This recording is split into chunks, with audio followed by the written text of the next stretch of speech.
Your emotions are not your friend. Let me say that again. Your emotions are not your friend. They are not some sacred inner voice guiding you toward truth and happiness. They are biological reactions designed for a world that no longer exists. A world where immediate emotional responses meant the difference between life and death. But in today's world, your emotional reactions are sabotaging your success, destroying your relationships, and keeping you trapped in cycles of regret and failure. Every single day, you make decisions based on how you feel in the moment. You get triggered by a comment and fire back with something you'll regret. You feel overwhelmed and quit on your goals. You get anxious about a presentation and avoid the opportunity that could change your career. You let anger control your words and destroy relationships that took years to build. You are being controlled by chemical reactions in your brain, and you don't even realize it. But here's what the top 1% of high achievers know that you don't. They have learned the most powerful skill in human existence, the ability to not react, the ability to feel the emotion, acknowledge it, and then choose their response based on logic, strategy, and long-term thinking, instead of the primitive impulses screaming in their heads. This is not about becoming emotionless. This is not about suppressing your feelings or pretending they don't exist. This is about taking back control of your life by mastering the space between stimulus and response, the space where your power lives, the space where your future is determined. By the time you finish this audiobook, you will never be the same person who started listening. You will have the tools, the knowledge, and the mental frameworks to control your emotions instead of being controlled by them. You will learn how to stay calm under pressure, make better decisions when stakes are high, and build the kind of unshakable inner strength that separates winners from everyone else. Chapter 1. The hidden cost of emotional reactivity. Most people have no idea how much their emotional reactions are costing them. They think it's normal to get triggered. They think it's human nature to lose control when things get difficult. They think that strong emotions are a sign of passion and authenticity. They are wrong, dead wrong. And this delusion is destroying their lives in ways they can't even see. Let me paint you a picture of what emotional reactivity actually looks like in the real world. You're in a meeting with your boss and colleagues. Someone challenges your idea in a way that feels disrespectful. Your heart starts racing. Your face gets hot. The voice in your head starts screaming about how unfair this is, how they don't understand your vision, how they're trying to make you look bad. And before you know it, you're defending yourself with an edge in your voice that makes everyone in the room uncomfortable. You've just damaged your professional reputation over a 60-second emotional reaction. Or maybe you're having an argument with your partner about something relatively minor. They say something that hits a nerve. Instead of staying calm and working toward a solution, you escalate. You bring up past grievances. You say things designed to hurt them because you're hurting. 10 minutes later, you've turned a small disagreement into a relationship-threatening fight that will take days to recover from. All because you couldn't control your initial emotional reaction. Here's the brutal truth that no one wants to face. Every time you react emotionally instead of responding thoughtfully, you are training your brain to be weaker. You are reinforcing neural pathways that make you more likely to lose control the next time. You are literally rewiring your brain for failure, for conflict, for regret.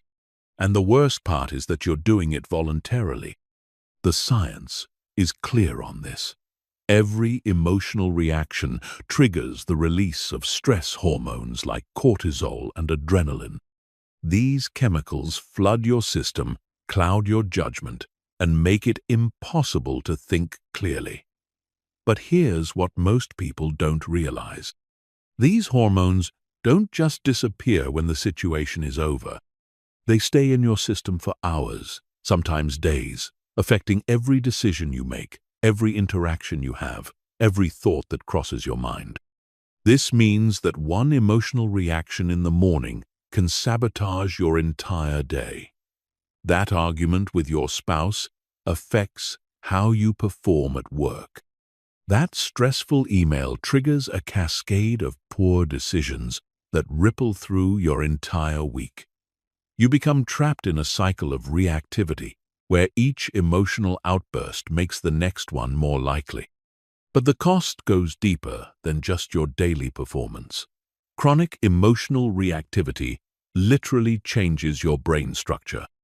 Studies using brain imaging technology show that people who regularly lose emotional control have smaller prefrontal cortexes. This is the part of your brain responsible for rational thinking, planning, and impulse control. In other words, the more you react emotionally, the less capable you become of thinking clearly and making good decisions. The financial cost of emotional reactivity is staggering. Think about every opportunity you've missed because you were too angry, too anxious, or too overwhelmed to think straight. Every relationship you've damaged because you couldn't keep your mouth shut when you were upset. Every goal you've abandoned because you felt discouraged and decided to quit. The compound effect of these losses over a lifetime is devastating. I've worked with executives who have lost millions of dollars because they made decisions while angry. I've seen entrepreneurs destroy partnerships that took years to build because they couldn't control their emotional reactions during negotiations. I've watched brilliant people sabotage their own careers by sending emails they wrote while frustrated or making presentations while anxious. The relationship cost is even more heartbreaking. Every time you lose control emotionally with someone you care about, you withdraw trust from the relationship bank account. You create distance. You plant seeds of resentment. Over time, these emotional reactions accumulate and destroy the very relationships that matter most to you. Your children watch how you handle emotions and learn that this is normal. Your partner starts walking on eggshells around you because they never know what might trigger you. Your colleagues begin to see you as unreliable and unstable. Your reputation becomes one of someone who can't be counted on when things get tough. But perhaps the highest cost of emotional reactivity is what it does to your relationship with yourself. Every time you lose control, you lose respect for yourself. You know that you're capable of more. You know that you could have handled the situation better, but in the moment, you felt powerless against your own emotions. This creates a cycle of self-doubt and shame that erodes your confidence from the inside out. The good news is that this is completely within your control. Emotional reactivity is not your destiny. It's not written in your DNA. It's not an unchangeable part of who you are. It's a habit. And like any habit, it can be broken and replaced with something better. The question is whether you're willing to do the work to change it. Chapter 2. Why your brain is wired to sabotage you. To understand how to control your emotions, you first need to understand why your brain seems determined to make you lose control. The truth is, your emotional responses are not random or meaningless. They are the result of millions of years of evolution, designed to keep your ancestors alive in a world full of immediate physical threats. But the world has changed dramatically, and your brain hasn't gotten the memo. Let me introduce you to the most important part of your brain that you've probably never heard of: the amygdala. This small, almond-shaped structure sits deep in your brain and serves as your personal alarm system. Its job is to scan for threats and trigger immediate responses to keep you safe. When your ancestors encountered a saber-toothed tiger, the amygdala would flood their system with adrenaline, shut down rational thinking, and prepare them for fight or flight. This response saved lives. The problem is that your amygdala can't tell the difference between a saber-toothed tiger and an angry email from your boss. It can't distinguish between a physical threat and a social threat. It treats criticism, rejection, embarrassment, and conflict as if they were life or death situations. So when your colleague questions your idea in a meeting, your amygdala sounds the alarm just as if you were being attacked by a predator. This is called an amygdala hijack, and it happens to you more often than you realize. The moment your brain perceives a threat, rational thinking goes offline. Blood flow is redirected away from your prefrontal cortex, the part of your brain responsible for logic, planning, and impulse control, and toward your limbic system, which controls emotional responses. You literally become less intelligent when you're emotionally activated. Here's what makes this even worse.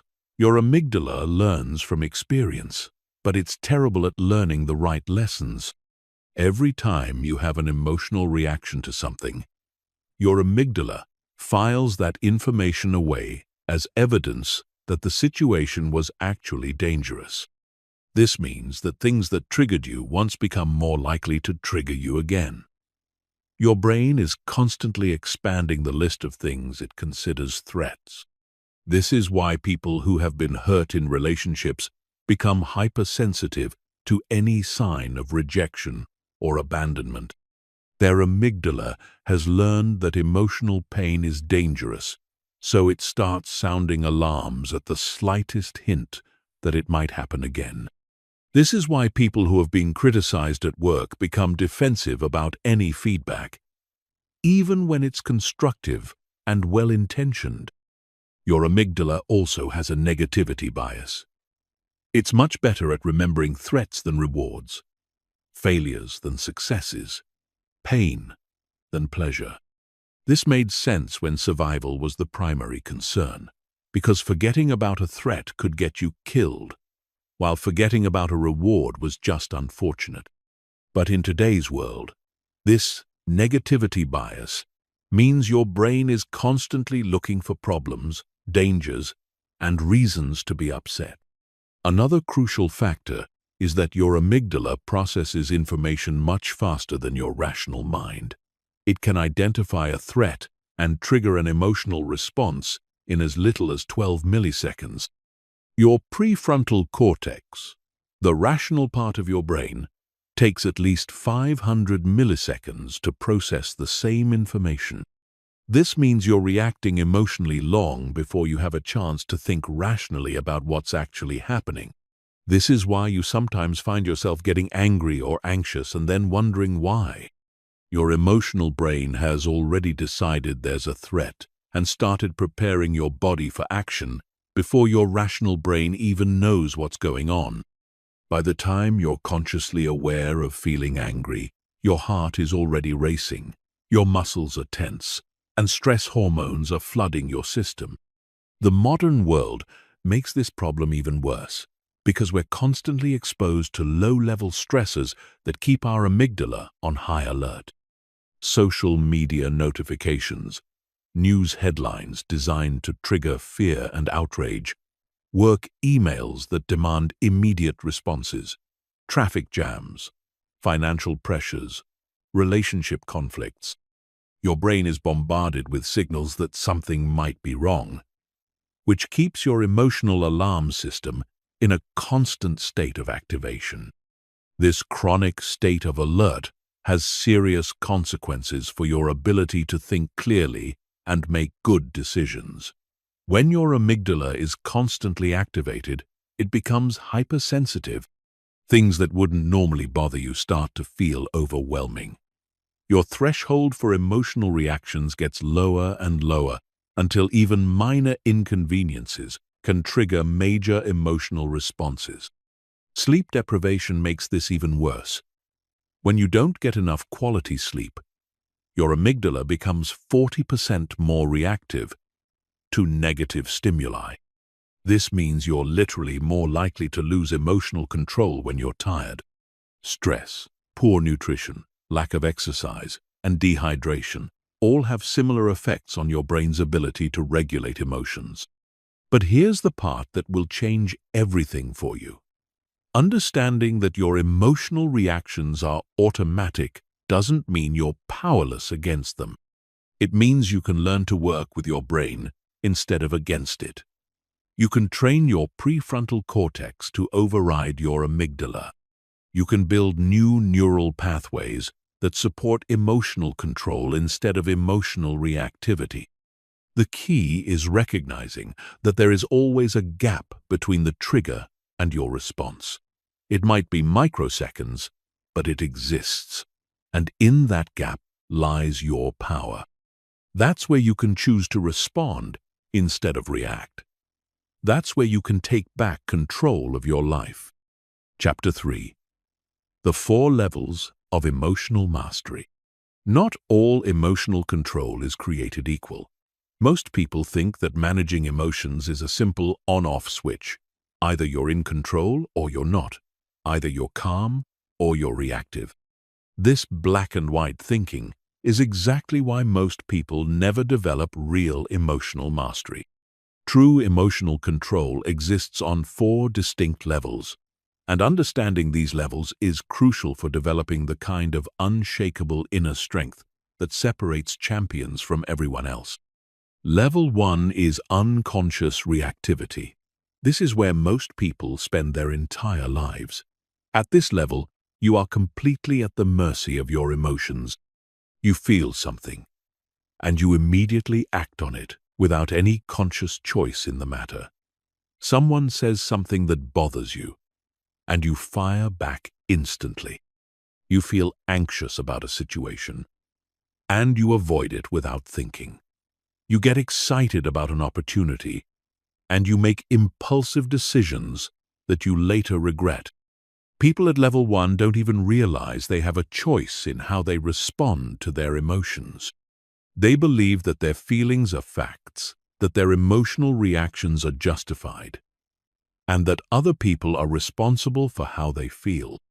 They say things like, "You made me angry," or "I can't help the way I feel," or "I was just being honest about my emotions." They have zero awareness of the gap between stimulus and response. The problem with level 1 is that it makes you completely unpredictable and unreliable. People never know which version of you they're going to get.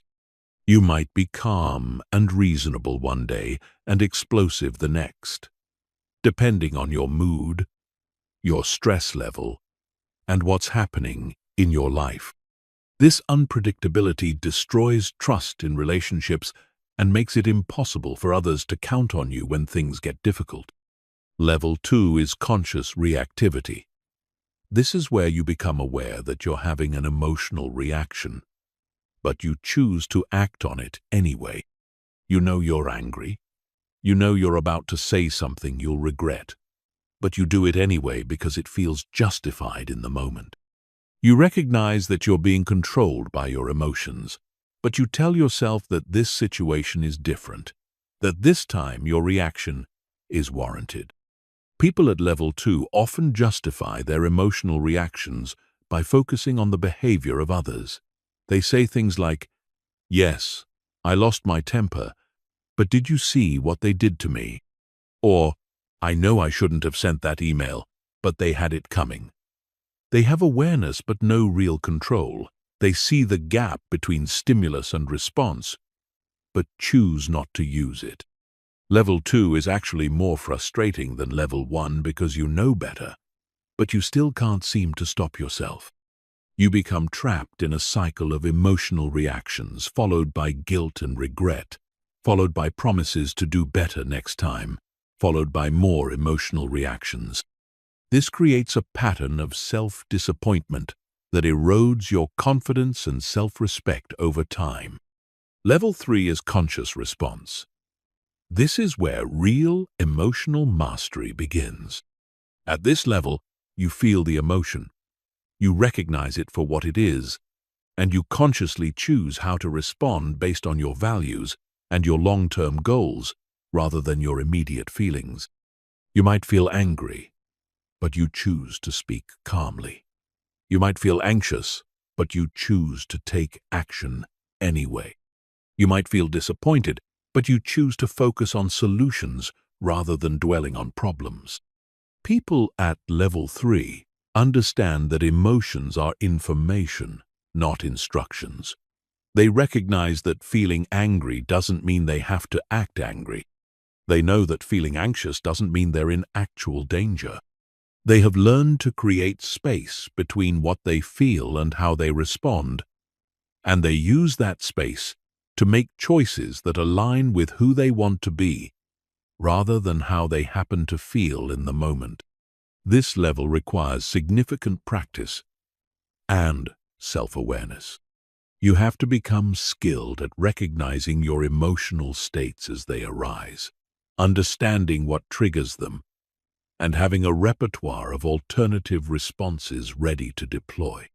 You have to train yourself to pause, breathe, and think before you act.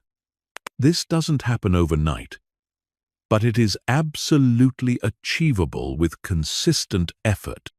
Level 4 is emotional alchemy. This is the highest level of emotional mastery, where you not only control your response to emotions, but actually transform the emotions themselves. Instead of just managing anger, you transform it into motivation. Instead of just coping with fear, you transform it into excitement. Instead of just dealing with disappointment, you transform it into curiosity about what you can learn from the experience. People at level 4 have developed such a deep understanding of their emotional patterns that they can often prevent negative emotions from arising in the first place. They have restructured their thinking patterns, their beliefs, and their mental models in ways that naturally generate more positive emotional states. When negative emotions do arise, they have the skills to quickly transform them into something more useful. This level is not about positive thinking or pretending that negative emotions don't exist. It's about developing such mastery over your internal state that you can consciously choose what to feel in any given situation. You become the director of your own emotional experience rather than just an actor reading from a script you didn't write. The journey from level 1 to level 4 doesn't happen in a straight line. You might be at level 3 in some areas of your life and level 1 in others. You might handle work stress like a champion, but completely lose control when dealing with family drama. The goal is not perfection, but progress. Each level represents a significant upgrade in your ability to create the life you want, rather than just reacting to the life that happens to you. Most people never make it past level 2 because they don't understand that emotional mastery is a skill that can be developed. They think that some people are just naturally good at controlling their emotions while others aren't. This is completely false. Emotional control is like physical fitness. Some people might have better genetics, but anyone can get stronger with consistent training. The question you need to ask yourself is this: what level are you operating at right now? And more importantly, what level do you want to be operating at? Because once you make the decision to upgrade your emotional operating system, everything in your life will begin to change. Chapter 4: The Stop Method for Immediate Emotional Control. When you're in the middle of an emotional reaction, when your heart is racing and your mind is spinning, and every instinct in your body is telling you to lash out or run away or do something you'll regret, you need a system. You need a method that you can deploy immediately, in real time, to regain control before you do permanent damage to your relationships, your reputation, or your goals.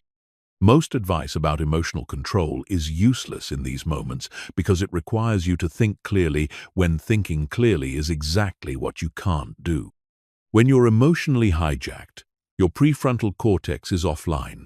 You can't access complex strategies or remember detailed frameworks.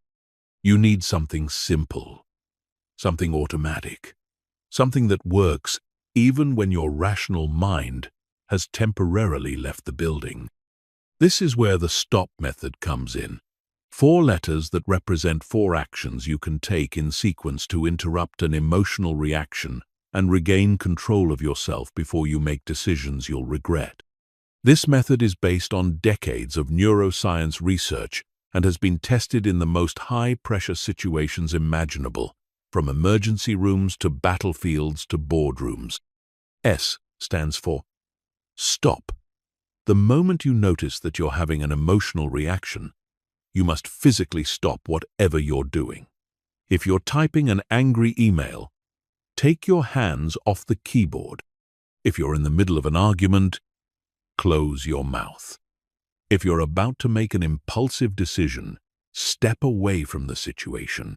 This physical stopping action sends a signal to your brain that you're taking control. The key to making this work is developing the ability to recognize the early warning signs of emotional activation. Your body always gives you clues before your emotions completely take over. Your heart starts beating faster. Your muscles tense up. Your breathing becomes shallow. You feel heat rising in your face or a knot forming in your stomach. These physical sensations are your cue to stop everything and implement the method. Most people miss these early warning signs because they're not paying attention to their bodies. They're lost in their thoughts, focused on the external situation, completely unaware of what's happening internally until they're already in full reaction mode. Learning to tune into your physical sensations is like installing an early warning system that gives you time to implement control strategies before it's too late. The stop action needs to be decisive and complete. You can't sort of stop or partially stop. You have to completely disengage from whatever you were doing. This might feel awkward at first, especially if you're in the middle of a conversation or a meeting.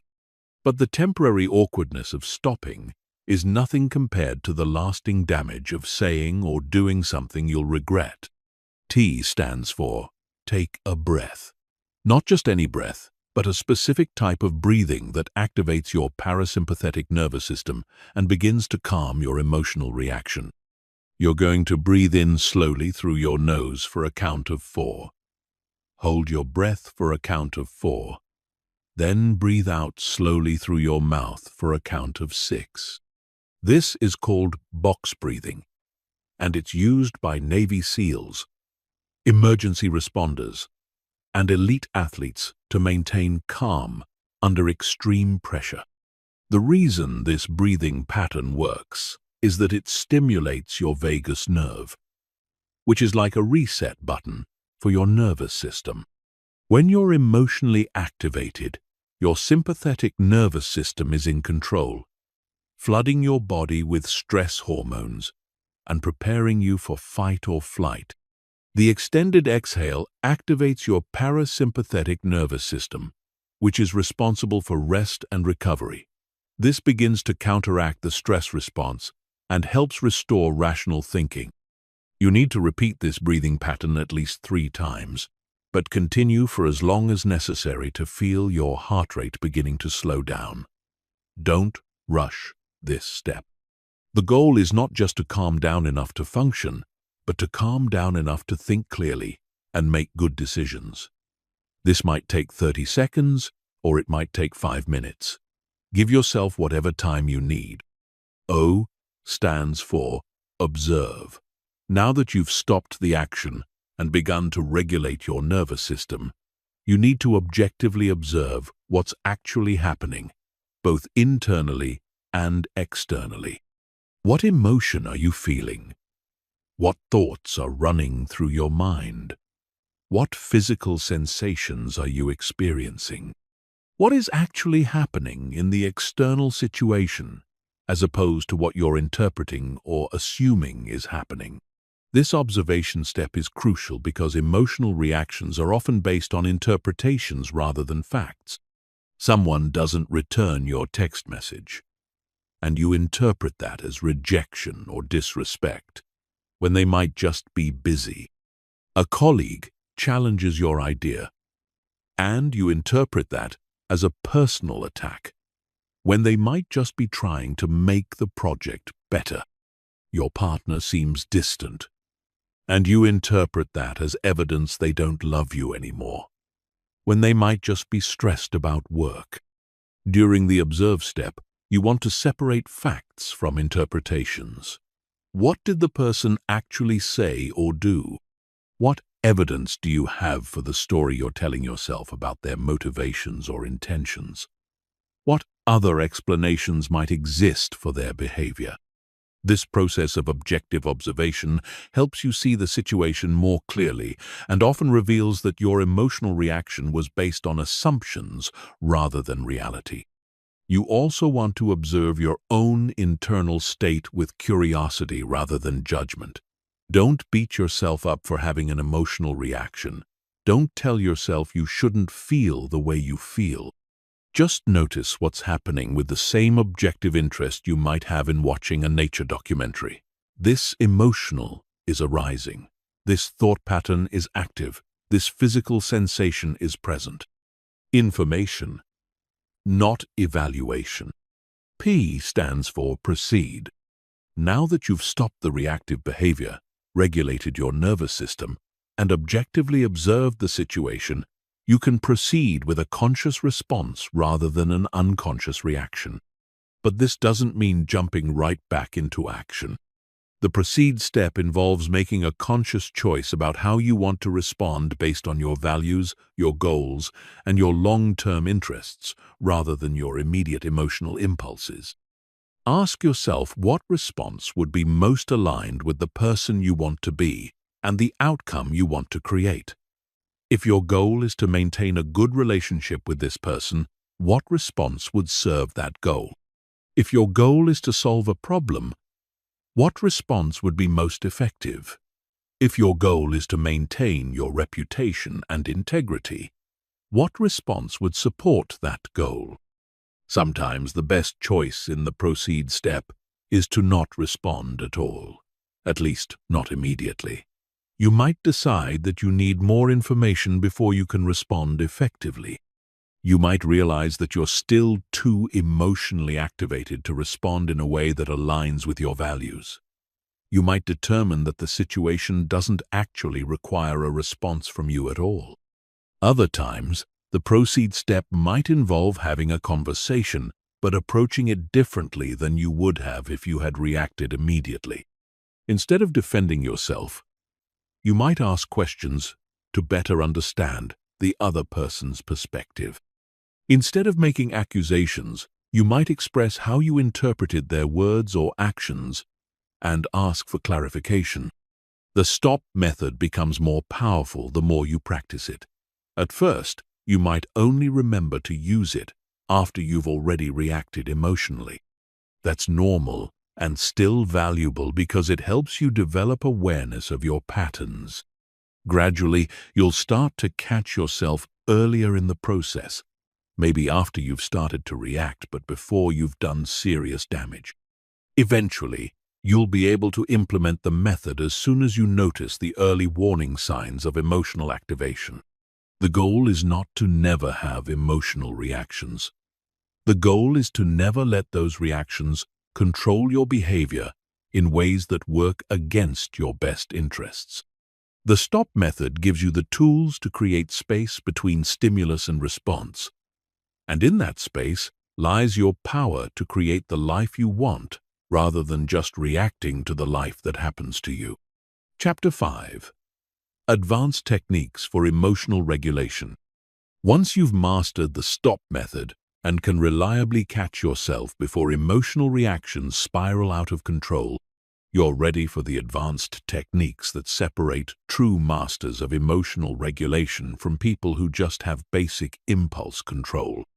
These techniques go beyond damage control and move into the realm of emotional optimization, where you don't just manage your emotions but actually use them as tools for peak performance and enhanced decision-making. The first advanced technique is cognitive reframing. This is the ability to consciously change how you interpret a situation in order to change your emotional response to it. Most people think their emotions are caused by external events, but the truth is that emotions are caused by your interpretation of events. Change your interpretation, and you change your emotional experience. Let me give you a concrete example. Imagine you're giving a presentation, and you notice that several people in the audience are looking at their phones. Your initial interpretation might be that they're bored, that your presentation is terrible, that you're failing. This interpretation triggers feelings of anxiety, embarrassment, and self-doubt. But what if you reframed the situation? What if you interpreted their phone usage as evidence that they're so engaged with your ideas that they're taking notes or looking up related information? Suddenly, the same external situation triggers completely different emotions. The key to effective cognitive reframing is developing multiple plausible interpretations for any given situation. When something happens that triggers a negative emotional response, force yourself to come up with at least 3 alternative explanations for what's happening. One interpretation that's more positive than your initial reaction, one that's more negative, and one that's completely neutral. This exercise isn't about lying to yourself or engaging in positive thinking. It's about recognizing that your initial interpretation of events is often not the only possible interpretation, and it's usually not the most accurate one. Your brain has a tendency to jump to conclusions based on incomplete information, past experiences, and cognitive biases. Reframing forces you to consider other possibilities and choose the interpretation that's most useful for your goals and well-being. The second advanced technique is emotional labeling. This involves becoming extremely precise about identifying and naming your emotional states. Most people have a very limited emotional vocabulary. They know they feel good or bad, happy or sad, but they can't distinguish between frustration and disappointment, between anxiety and excitement, between anger and hurt. This lack of precision makes it much harder to regulate your emotions because you can't manage what you can't clearly identify. It's like trying to fix a car engine when you can only describe the problem as, "It's not working right." The more specifically you can identify what you're feeling, the more specifically you can address it. Emotional labeling works by activating your prefrontal cortex and reducing activity in your amygdala. When you put a precise name to an emotion, you literally change your brain state in ways that make the emotion less overwhelming and more manageable. Research shows that people who regularly practice emotional labeling have better emotional regulation, lower stress levels, and improved decision-making abilities. To develop this skill, start by expanding your emotional vocabulary. Instead of just feeling bad, get specific. Are you feeling disappointed, frustrated, overwhelmed, anxious, angry, hurt, or something else entirely? Instead of feeling good, are you feeling satisfied, excited, proud, grateful, content, or energized? The more precise you can be, the more control you'll have over your internal state. The third advanced technique is somatic regulation. This involves using your body to regulate your emotions rather than trying to control your emotions with your mind alone. Your emotional state and your physical state are intimately connected through your nervous system. By consciously changing your physical state, you can directly influence your emotional state. Progressive muscle relaxation is one of the most effective somatic regulation techniques. Starting with your toes and working your way up to your head, Systematically tense each muscle group for 5 seconds. Then, release the tension and notice the feeling of relaxation. This process helps discharge the physical energy that builds up during emotional activation and sends a signal to your nervous system that it's safe to relax. Cold exposure is another powerful somatic regulation tool. Taking a cold shower, splashing cold water on your face, or even holding ice cubes can activate your vagus nerve and quickly shift your nervous system from sympathetic activation to parasympathetic recovery. The shock of the cold forces your body to adapt, which builds resilience and improves your ability to handle stress and emotional intensity. Movement and exercise are also crucial for emotional regulation. When you're emotionally activated, your body is prepared for action. If you don't provide an outlet for that energy, it stays trapped in your system and maintains the emotional state. Even a few minutes of vigorous movement can help process the energy and return your system to baseline. The fourth advanced technique is timeline reframing. This involves consciously shifting your perspective on time to reduce the emotional impact of current difficulties. When you're in the middle of an emotional reaction, your brain has a tendency to catastrophize and assume that current problems will last forever or have permanent consequences. Timeline reframing works by asking yourself how you'll feel about the current situation in different time frames. How will you feel about this in 1 hour, 1 day, 1 week, 1 month, 1 year? This exercise helps put temporary problems in perspective and reduces the emotional charge around them. You can also use timeline reframing to connect with your future self. Imagine yourself 5 years from now, having successfully navigated this situation and many others like it. What advice would that future version of yourself give you about how to handle the current challenge?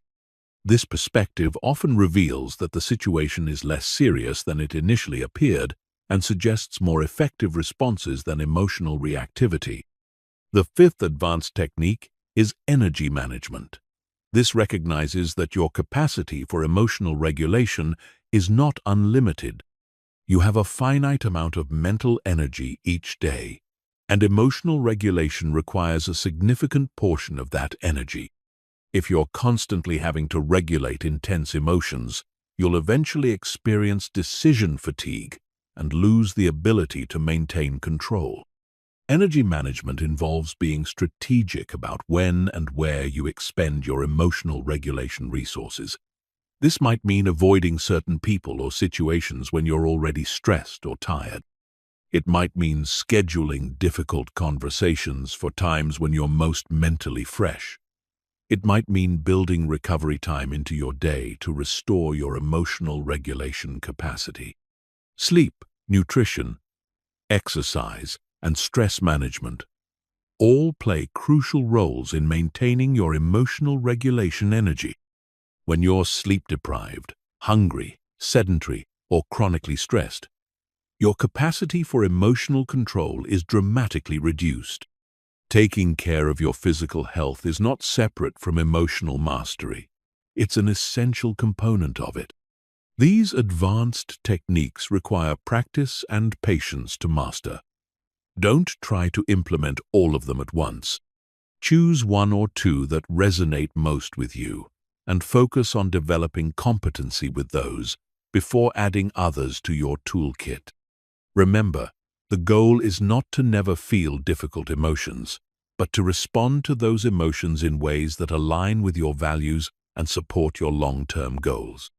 With consistent practice, these techniques will become automatic responses that serve you in any situation life presents. Chapter 6. Building Emotional Resilience for Long-Term Success. Controlling your emotions in the moment is crucial, but it's only half of the equation. The other half is building the kind of deep, unshakable emotional resilience that makes you anti-fragile.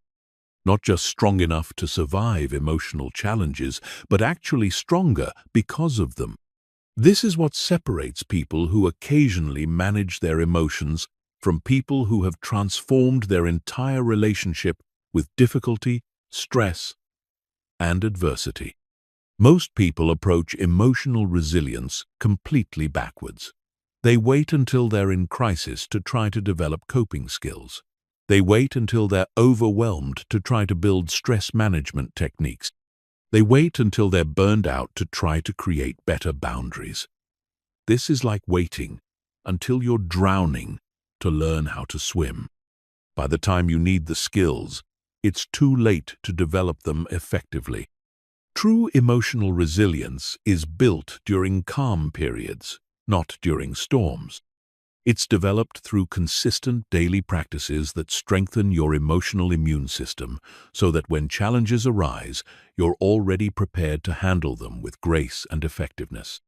Just like physical fitness, emotional fitness requires regular training, not just crisis intervention. The foundation of emotional resilience is what I call baseline optimization. This is the daily maintenance of your mental, emotional, and physical state that keeps you operating at peak capacity. When your baseline is strong, you can handle much more stress and challenge before reaching your breaking point. When your baseline is weak, even minor difficulties can overwhelm your system. Sleep is the non-negotiable foundation of baseline optimization. When you're sleep-deprived, your amygdala becomes hyperactive, while your prefrontal cortex becomes sluggish. This means you're more likely to have emotional reactions and less able to control them. The research is absolutely clear on this. People who sleep less than 7 hours per night have dramatically reduced emotional regulation capacity. But it's not just about quantity of sleep, it's about quality. Your bedroom needs to be completely dark, cool, and quiet. No screens for at least an hour before bed. No caffeine after 2 p.m. A consistent sleep schedule that doesn't vary by more than 30 minutes, even on weekends. These aren't suggestions, they're requirements if you want to maintain emotional control under pressure. Nutrition plays a massive role in emotional stability that most people completely ignore. Your brain runs on glucose, and when your blood sugar is unstable, so are your emotions. Skipping meals, eating processed foods, consuming too much caffeine, and drinking alcohol all create biochemical conditions that make emotional regulation much more difficult. The solution is not complex, but it requires discipline. Eat protein with every meal to stabilize blood sugar. Consume omega-3 fatty acids to support brain health. Stay hydrated throughout the day. Avoid foods that cause inflammation, which includes most processed foods, excessive sugar, and foods you're sensitive to. Your emotional state is directly connected to your nutritional state, whether you realize it or not. Physical exercise is not optional for emotional resilience. When you exercise regularly, you increase production of brain-derived neurotrophic factor, which literally grows new brain cells and strengthens neural connections. You also increase production of neurotransmitters like serotonin and dopamine, which regulate mood and motivation. Perhaps most importantly, exercise provides a controlled stress that builds your capacity to handle uncontrolled stress. But the type of exercise matters. You need both cardiovascular exercise to build stress tolerance and strength training, to build physical confidence and mental toughness. You also need some form of movement that challenges your coordination and focus, like martial arts, dance, or sports. This builds the mind-body connection that's essential for emotional regulation. The second pillar of emotional resilience is cognitive flexibility.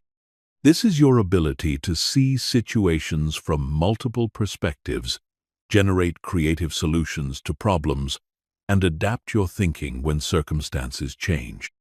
People with low cognitive flexibility get stuck in rigid thought patterns that amplify emotional reactions. People with high cognitive flexibility can find opportunity in adversity and maintain emotional equilibrium, even when things don't go according to plan.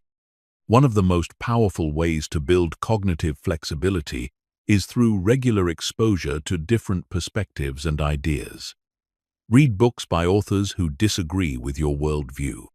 Engage in conversations with people who have different backgrounds and beliefs.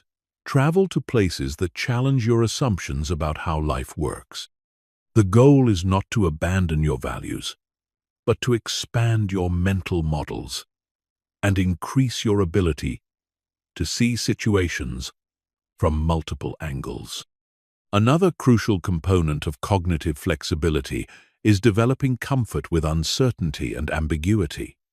Most emotional reactions are triggered by situations that feel uncertain or out of control.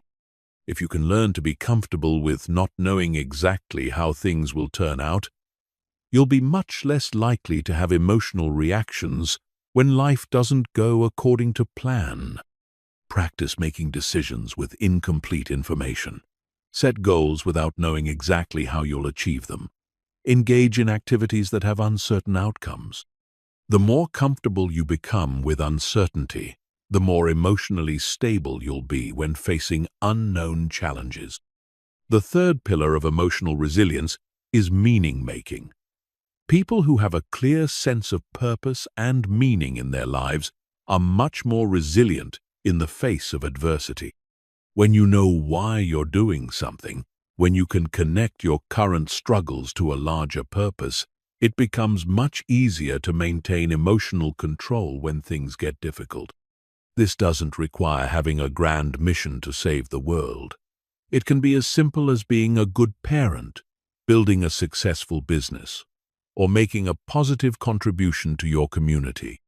The key is that your goals and activities need to be connected to something larger than immediate comfort or pleasure. Regularly reflecting on your values and priorities helps maintain this sense of meaning. What do you stand for? What kind of person do you want to be? What kind of impact do you want to have? When you're clear on these questions, it becomes much easier to choose long-term thinking over short-term emotional reactions. The fourth pillar of emotional resilience is social connection. Humans are social creatures, and isolation makes emotional regulation much more difficult. Having strong, supportive relationships provides both emotional resources during difficult times and accountability that helps you maintain high standards for your behavior. But not all relationships contribute to emotional resilience. Relationships with people who are constantly dramatic, negative, or emotionally volatile will drain your emotional energy and make it harder for you to maintain control. You need relationships with people who model emotional maturity and who bring out the best in you rather than triggering your worst impulses. This means being intentional about who you spend time with.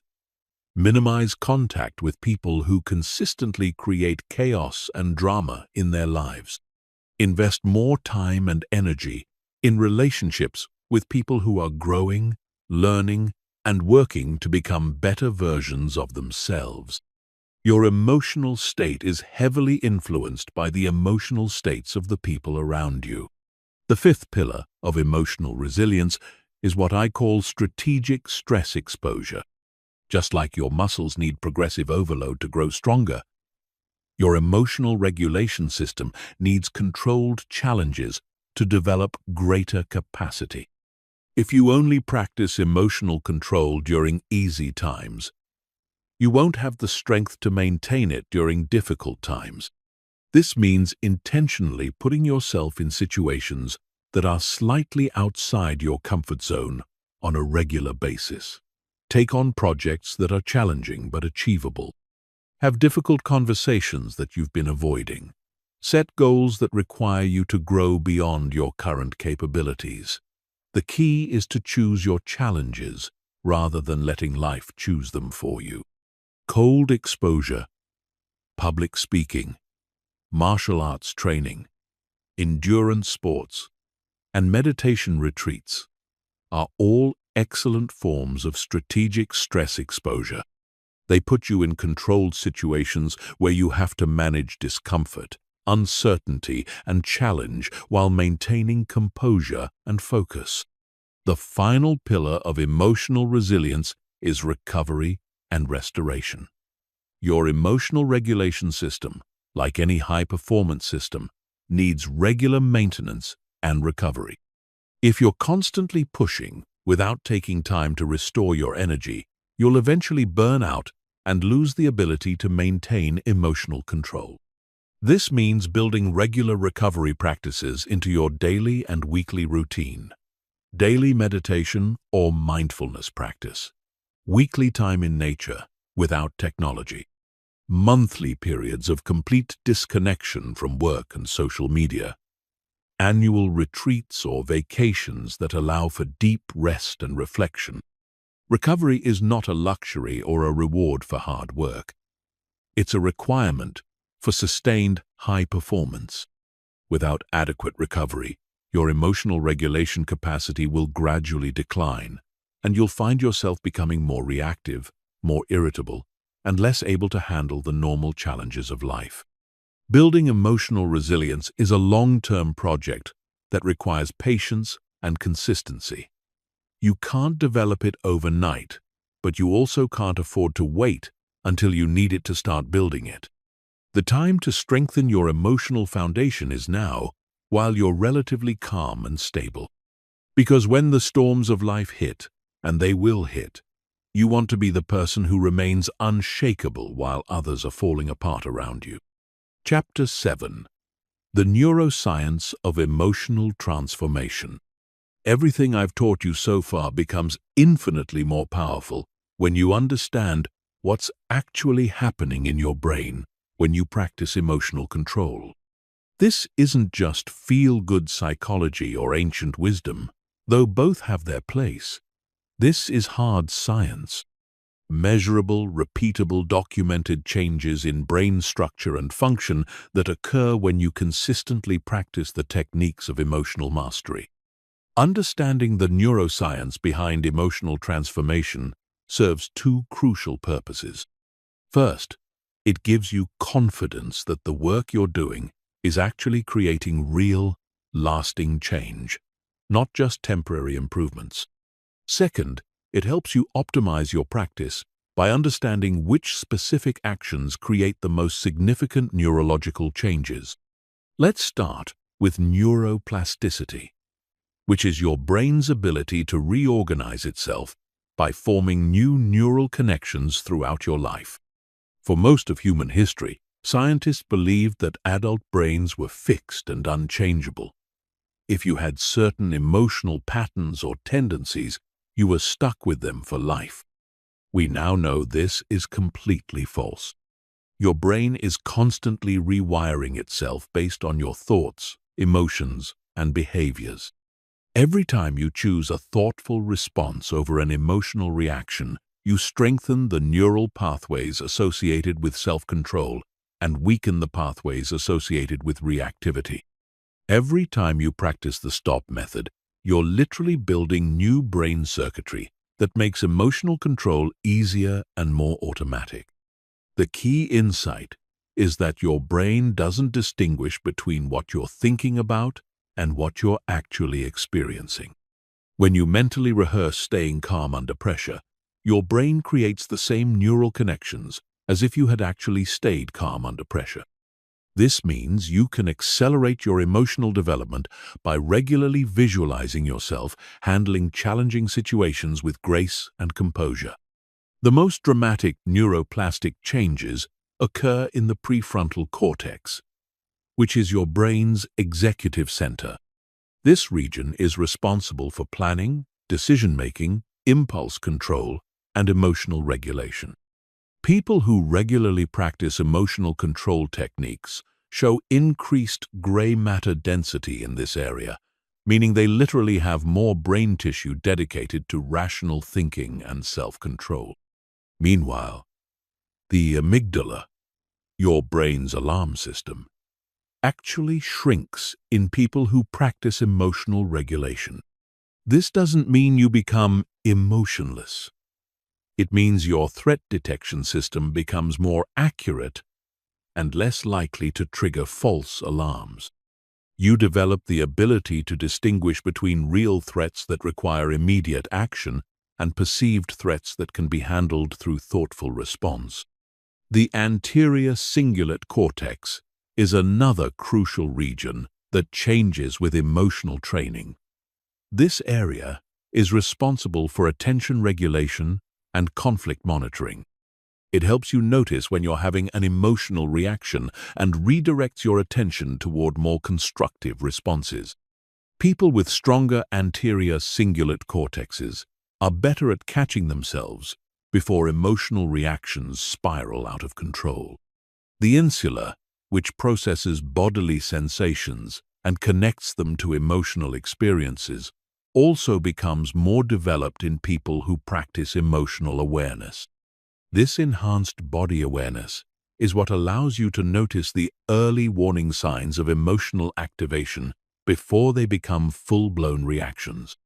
You become more sensitive to changes in heart rate, muscle tension, breathing patterns, and other physical indicators of emotional state. One of the most fascinating discoveries in neuroscience is that emotional regulation practice actually changes the default mode network of your brain.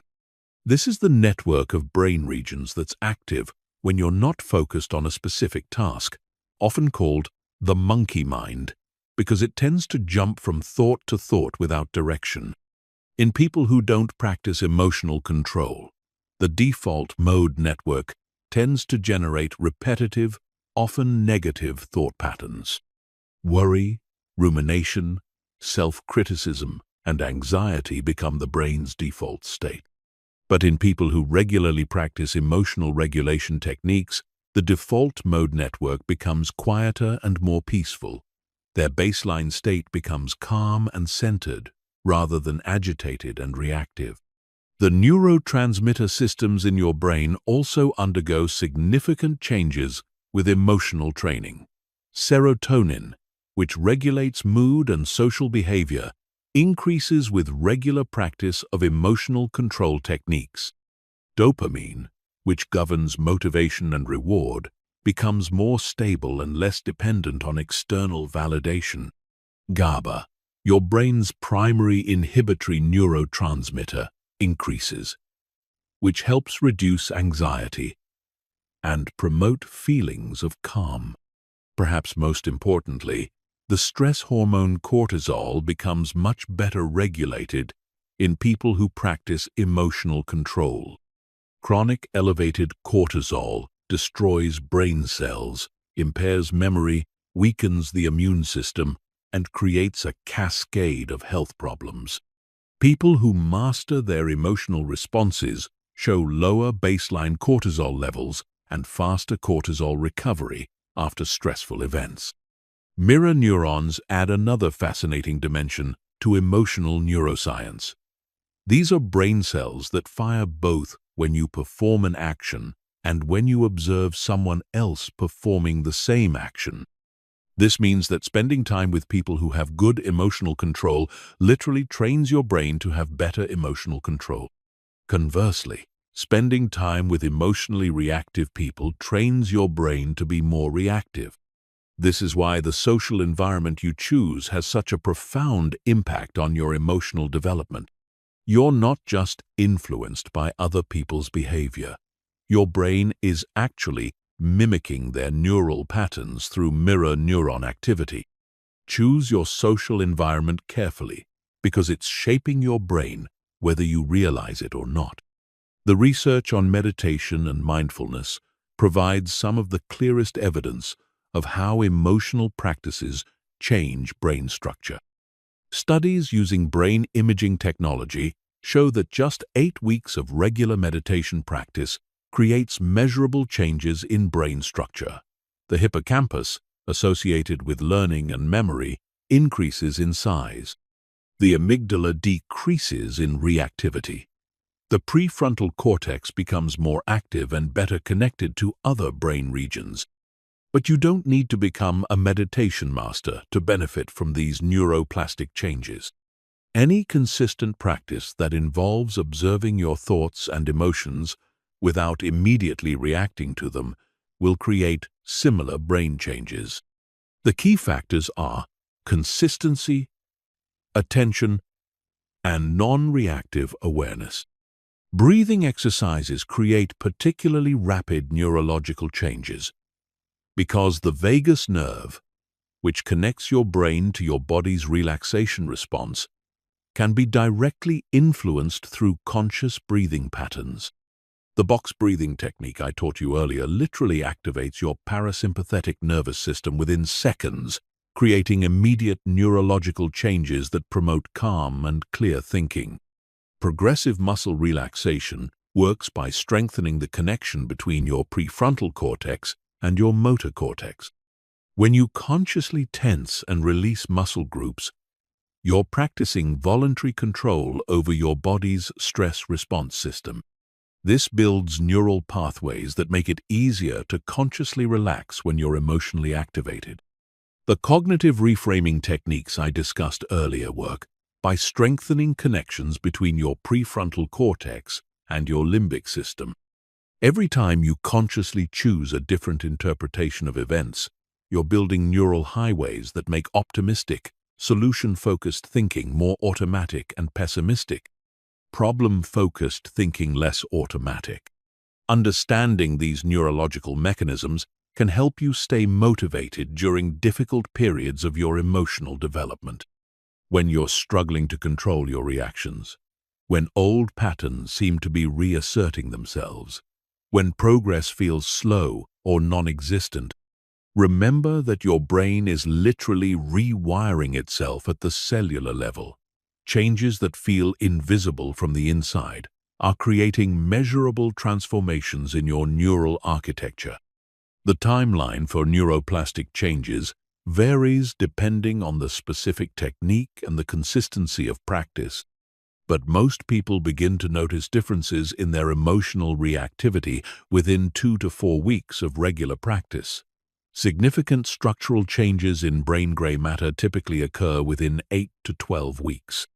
Complete transformation of emotional patterns usually takes 6 months to 2 years of consistent practice. This is both encouraging and sobering. Encouraging because it means that lasting change is absolutely possible and backed by hard science. Sobering because it means there are no shortcuts or quick fixes. Emotional mastery requires the same kind of patient, consistent training as physical fitness or musical skill. But here's what makes it all worthwhile. Once these neural changes become established, they tend to be permanent. Unlike temporary behavior modifications that require constant effort to maintain, neuroplastic changes create new baseline patterns that become your brain's default mode of operation. The person who struggles to control their emotions becomes the person who naturally responds with wisdom and composure. The neuroscience of emotional transformation proves that you are not stuck with the emotional patterns you developed in childhood or the reactive tendencies that have characterized your adult life. Your brain is plastic, adaptable, and constantly changing based on how you use it. Every moment of emotional control practice is an investment in the literal rewiring of your neural circuitry for greater peace, effectiveness, and life satisfaction. Chapter 8. Mastering Emotional Control in High-Pressure Situations. Everything you've learned so far gets tested when the stakes are high and the pressure is intense. It's one thing to practice emotional control during your morning meditation or when you're having a minor disagreement with a coworker. It's entirely different when you're facing a crisis that could destroy your career, end your relationship, or threaten everything you've worked to build. High-pressure situations reveal who you really are beneath the surface, politeness and social conditioning. They strip away pretense and expose your true level of emotional mastery. Most people perform worse under pressure because they let the intensity of the situation overwhelm their rational thinking. But elite performers actually get better under pressure because they've trained specifically for these moments. The difference between people who crack under pressure and people who thrive under pressure is not talent, intelligence, or luck. It's preparation. Specifically, it's emotional preparation. When you've trained your nervous system to remain calm and your mind to think clearly during intense situations, pressure becomes an advantage rather than a liability. The first key to pressure performance is understanding that pressure is not external, it's internal. The situation itself is neutral. It only becomes pressurized when your mind interprets it as threatening or overwhelming. Two people can face identical circumstances and have completely different stress responses based on how they frame the situation in their minds. This means that controlling pressure starts with controlling your narrative about the situation. Instead of telling yourself, "This is terrible, everything is falling apart, I can't handle this," you need to reframe the situation in terms that support peak performance. This is challenging, but I have the skills to handle it. This is an opportunity to prove what I'm capable of. This is exactly the kind of situation I've been training for. Elite athletes, emergency responders, and special forces operators all use this kind of reframing to maintain peak performance under extreme pressure. They don't pretend that dangerous or difficult situations aren't actually dangerous or difficult. They acknowledge the reality of the situation while choosing interpretations that enhance rather than diminish their performance.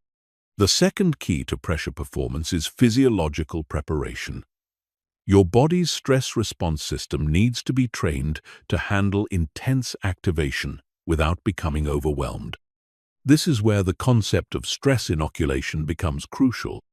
Just like vaccines expose your immune system to small amounts of a pathogen to build resistance, stress inoculation exposes your nervous system to controlled amounts of stress to build resilience. Cold exposure is one of the most effective forms of stress inoculation. When you deliberately expose yourself to cold water or cold air, you activate the same stress response systems that are triggered during high-pressure situations.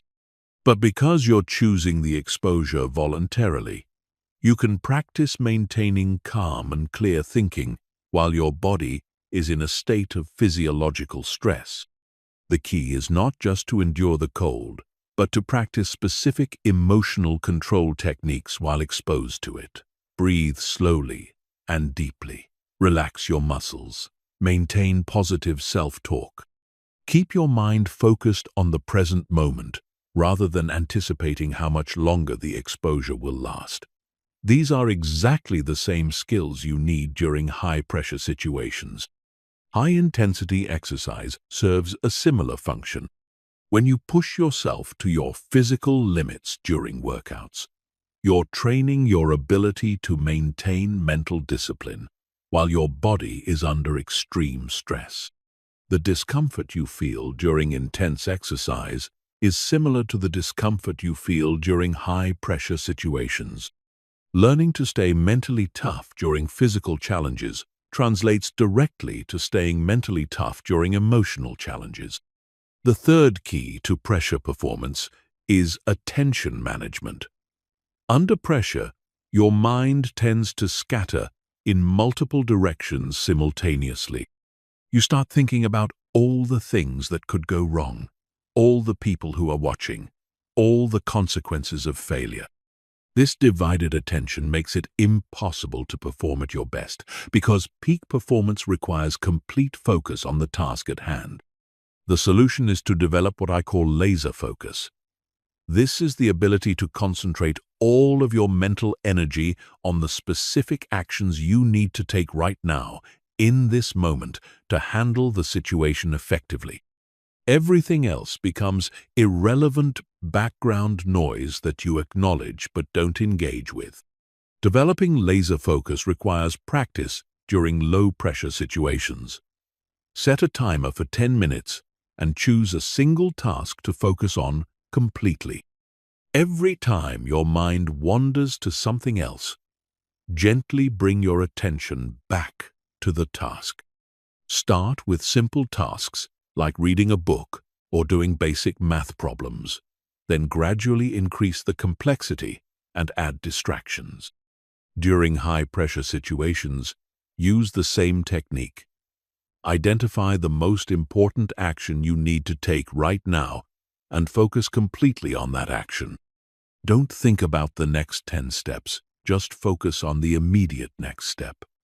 Don't think about all the people who are depending on you. Just focus on the specific task in front of you. The fourth key to pressure performance is emotional granularity. Most people experience pressure as a generic feeling of stress or anxiety. But stress and anxiety are umbrella terms that cover many different specific emotions. The more precisely you can identify what you're actually feeling, the more effectively you can address it. Are you feeling anxious about the outcome? Or are you feeling excited about the challenge? Are you feeling overwhelmed by the complexity of the situation? Or are you feeling focused by the clarity of what needs to be done? Are you feeling afraid of failure? Or are you feeling motivated to succeed?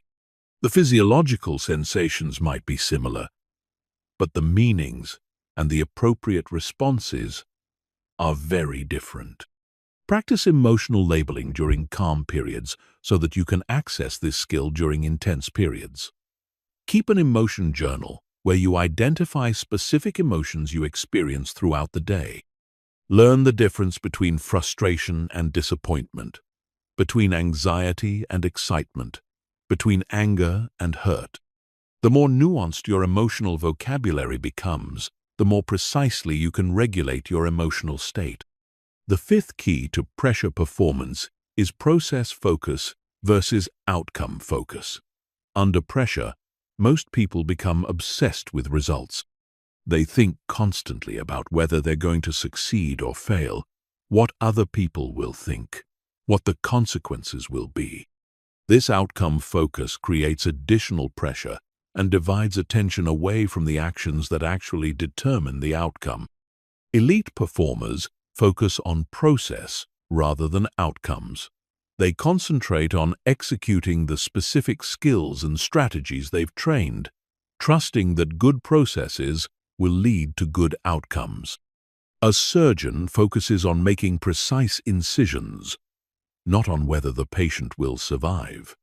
A pilot focuses on following proper procedures, not on whether the plane will crash. A negotiator focuses on asking good questions and listening carefully, not on whether they'll get the deal. This process focus is liberating because it puts you in control of what you can actually control. You can't directly control outcomes, which always depend partly on factors outside your influence.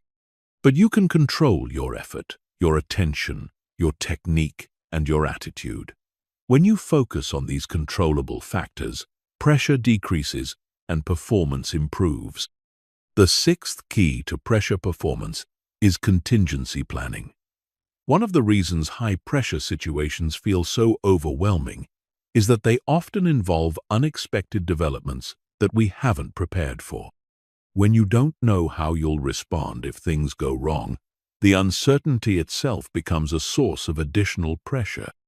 Elite performers reduce this uncertainty by thinking through multiple scenarios in advance and developing specific plans for each possibility. They ask themselves, what will I do if this happens? What about if that happens? How will I respond if everything goes wrong? This mental rehearsal builds confidence and reduces the cognitive load during actual high-pressure situations.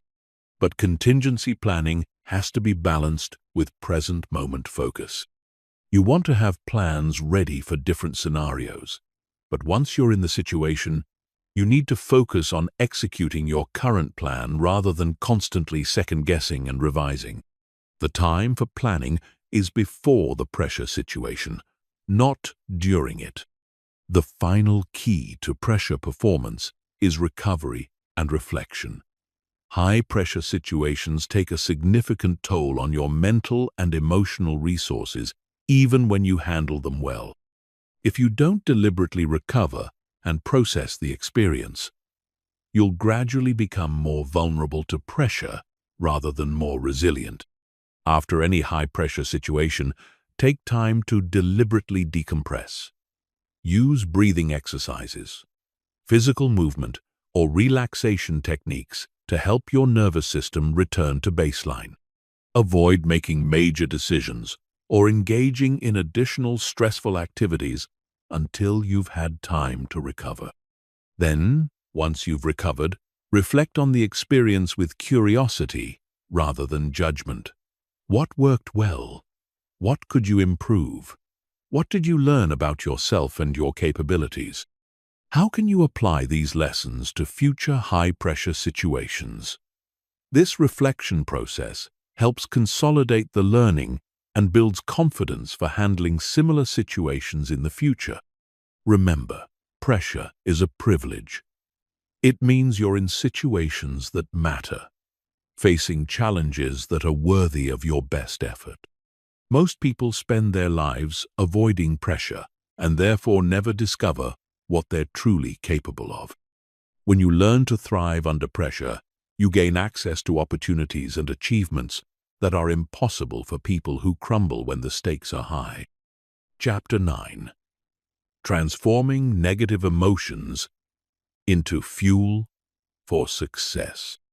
Most people treat negative emotions like toxic waste that needs to be disposed of as quickly as possible. They try to suppress anger, avoid sadness, eliminate fear, and escape frustration. This approach is not only ineffective, it's counterproductive. Negative emotions contain enormous amounts of energy and information that, when properly harnessed, can become rocket fuel for achieving your most ambitious goals. The problem is not that you experience negative emotions. The problem is that you don't know how to transform them into something useful. You let them drain your energy instead of directing that energy toward productive action. You let them cloud your judgment instead of using them to clarify your priorities. You let them paralyze you instead of using them to motivate breakthrough performance. Every negative emotion you experience is your psyche's way of communicating important information about your situation, your values, and your goals. Anger tells you that something important to you is being threatened or violated. Fear tells you that you're facing uncertainty or potential loss. Sadness tells you that you've lost something valuable or meaningful. Frustration tells you that you're being blocked from something you want. Instead of trying to make these emotions go away, you need to learn how to decode their messages and channel their energy in productive directions. This is the difference between emotional suppression, which weakens you, and emotional alchemy, which strengthens you. Let's start with anger, which is perhaps the most misunderstood and mismanaged emotion. Most people either explode with anger, destroying relationships and creating regret, or they suppress anger, letting it build up until it explodes anyway, or turns into resentment and bitterness. Both approaches waste the enormous energy that anger contains. Anger is your psyche's emergency response to perceived injustice or threat. It floods your system with energy and focus to help you fight back against whatever is attacking you or what you value. This energy can be destructive when directed at other people through blame, criticism, or aggression. But it can be incredibly productive when directed towards solving problems, overcoming obstacles, and creating positive change. The key to transforming anger is to separate the energy from the target. Instead of directing your anger at the person or situation that triggered it, redirect that energy toward constructive action. Use the focus and determination that anger provides to work harder on your goals, to solve problems more aggressively, to push through obstacles that would normally stop you. Some of the greatest achievements in human history have been fueled by transformed anger. Entrepreneurs who built billion-dollar companies because they were angry about problems that weren't being solved. Athletes who dominated their sports because they were angry about being underestimated. Activists who changed the world because they were angry about injustice. The emotion that destroys most people became the driving force for extraordinary success. Fear is another emotion that most people handle completely wrong. They try to eliminate fear, or they let fear paralyze them into inaction. But fear contains crucial information about what matters most to you. You only feel afraid about losing things that are valuable to you, or failing at things that are important to you. Fear is your internal guidance system pointing you toward what you need to protect or pursue. The goal is not to eliminate fear, but to dance with it. Acknowledge the fear, extract the information it's providing, then take action despite the fear. This is what courage actually is. Not the absence of fear, but intelligent action in the presence of fear. Every time you act courageously, you build confidence and reduce the grip that fear has on your life. Fear also serves as an excellent filtering mechanism for opportunities and goals. If something doesn't scare you at least a little bit, it's probably not challenging enough to be worth pursuing. The goals that frighten you are usually the ones with the highest potential for growth and achievement. Instead of avoiding these goals, let your fear guide you toward them. Sadness and disappointment are emotions that most people try to avoid at all costs, but they contain some of the most valuable information your psyche can provide. Sadness tells you what you truly value by showing you what hurts to lose. Disappointment tells you what you genuinely want by showing you what hurts not to achieve. Most people experience sadness and disappointment as pure loss, but they're actually clarifying experiences. They help you distinguish between what you think you want and what you actually want, between what others expect you to value and what you authentically value. This clarity is invaluable for making better decisions about how to invest your time, energy, and resources. Sadness also creates empathy and connection with others who have experienced similar losses. Many of the most meaningful relationships and the most impactful contributions are born from shared experiences of sadness and recovery. Instead of viewing sadness as weakness, recognize it as a sign of your capacity to love deeply and care authentically. Frustration is perhaps the most commonly experienced negative emotion in modern life, and it's also the most commonly wasted. Frustration arises when there's a gap between where you are and where you want to be, between what's happening and what you want to happen. Most people let frustration drain their energy through complaining, blaming, or giving up. But frustration is actually a signal that you care deeply about improvement and progress. The energy of frustration can be transformed into determination and persistence. Instead of being frustrated by obstacles, become fascinated by them. Instead of being frustrated by setbacks, become more committed to finding solutions. Instead of being frustrated by other people's limitations, become more focused on developing your own capabilities. Frustration is also an excellent diagnostic tool for identifying areas where you need to develop new skills or strategies. If you keep getting frustrated by the same types of situations, it's usually because you're trying to solve new problems with old approaches. The frustration is telling you that it's time to upgrade your capabilities. Anxiety and worry are forward-looking emotions that most people experience as pure torture. But anxiety contains important planning information about potential challenges you need to prepare for. Instead of trying to eliminate anxiety, use it as a strategic planning tool. What specifically are you worried about? What would you need to do to address those concerns? How can you prepare for the challenges you're anticipating?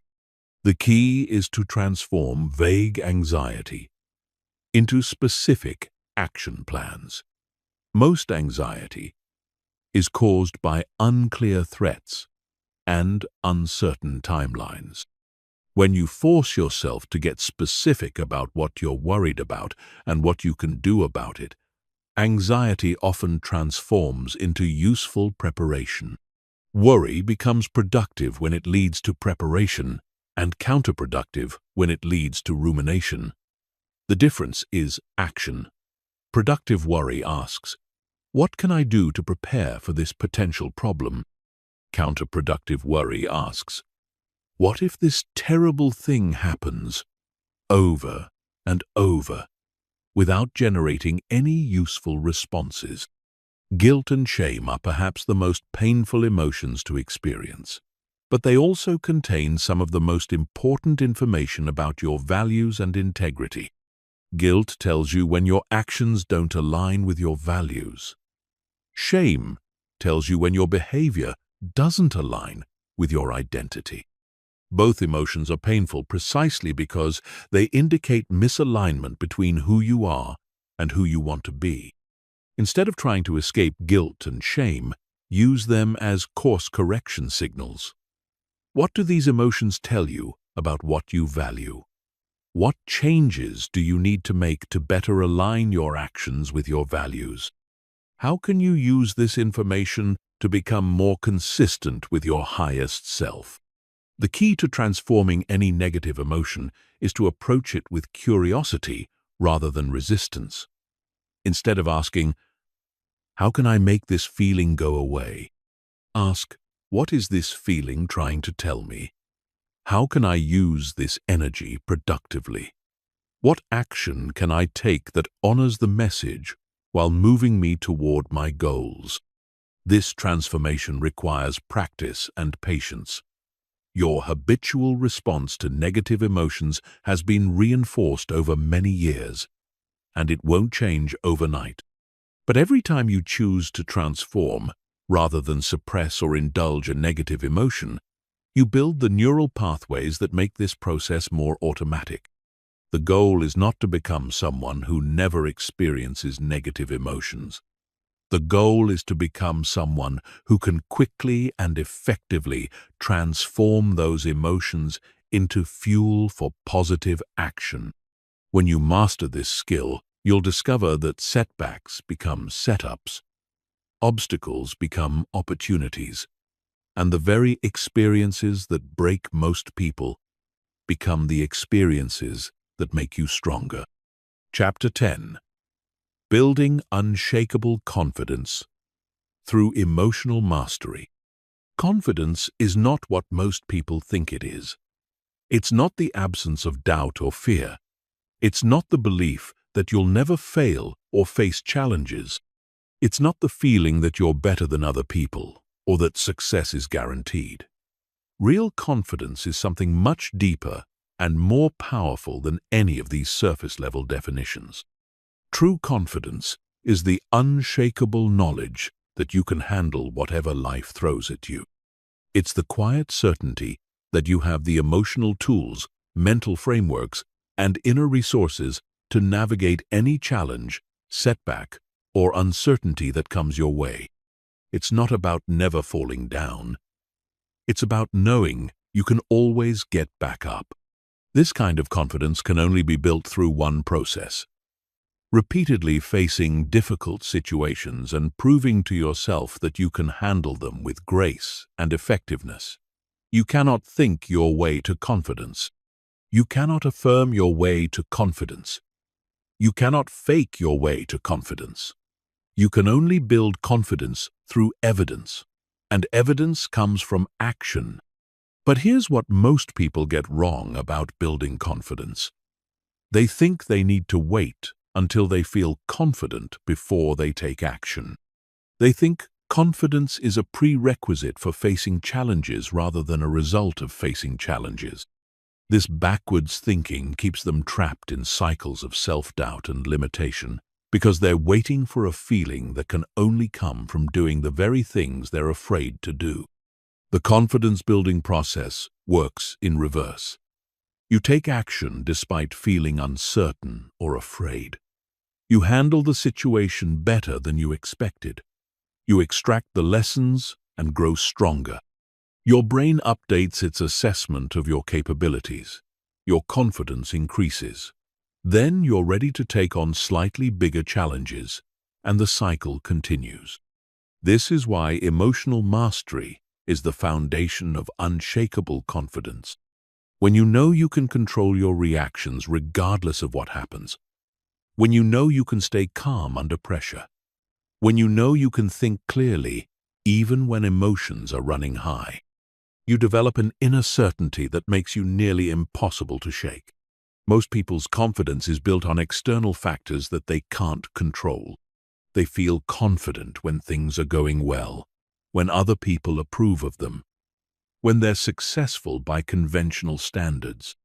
But this kind of confidence is fragile because it depends on circumstances that can change at any moment. Real confidence is built on internal factors that you can control. The first pillar of unshakable confidence is emotional self-reliance. This is the knowledge that your emotional state is not dependent on other people's behavior, external circumstances, or unpredictable events. You know that you can generate the emotional states you need through your own thoughts, actions, and practices. You don't need other people to make you feel good about yourself. And you don't let other people's negativity drag you down.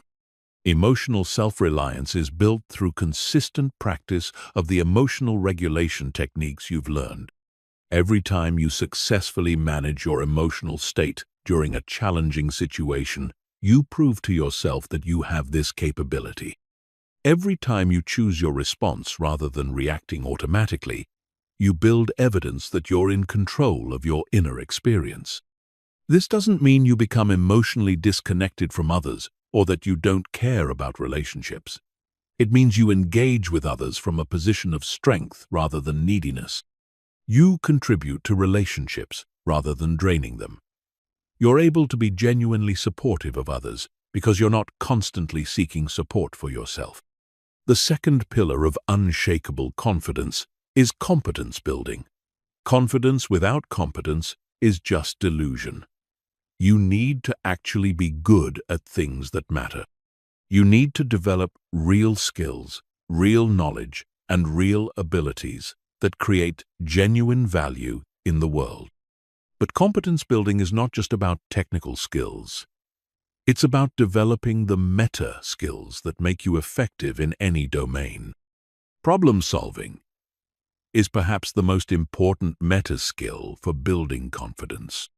When you know you can figure things out, when you have a systematic approach to breaking down complex challenges and finding solutions, you become much more willing to take on difficult situations.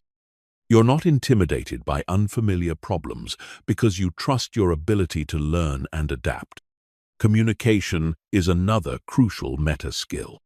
When you can express your ideas clearly, listen effectively, and navigate difficult conversations with skill, you become much more confident in social and professional situations. You're not afraid of conflict because you know how to handle it constructively. You're not intimidated by authority figures because you know how to communicate with respect while maintaining your own dignity.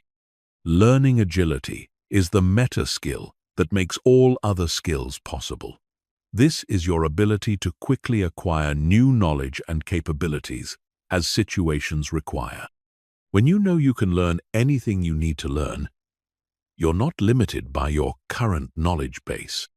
You become confident about taking on challenges that require skills you don't yet have because you trust your ability to develop those skills.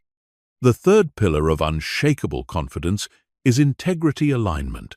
This is the consistency between your values, your words, and your actions. When these three elements are aligned, you develop an inner strength that makes you nearly impossible to shake, because you know you're living authentically. When they're misaligned, you feel weak and uncertain because you're not sure who you really are or what you really stand for. Most people compromise their integrity gradually, through small decisions that seem insignificant at the time. They tell little lies to avoid discomfort. They make commitments they don't intend to keep. They act in ways that contradict their stated values. Each compromise weakens their inner foundation and erodes their confidence. Building integrity alignment requires ruthless honesty about what you actually value versus what you think you should value. It requires making your word mean something by only making commitments you intend to keep.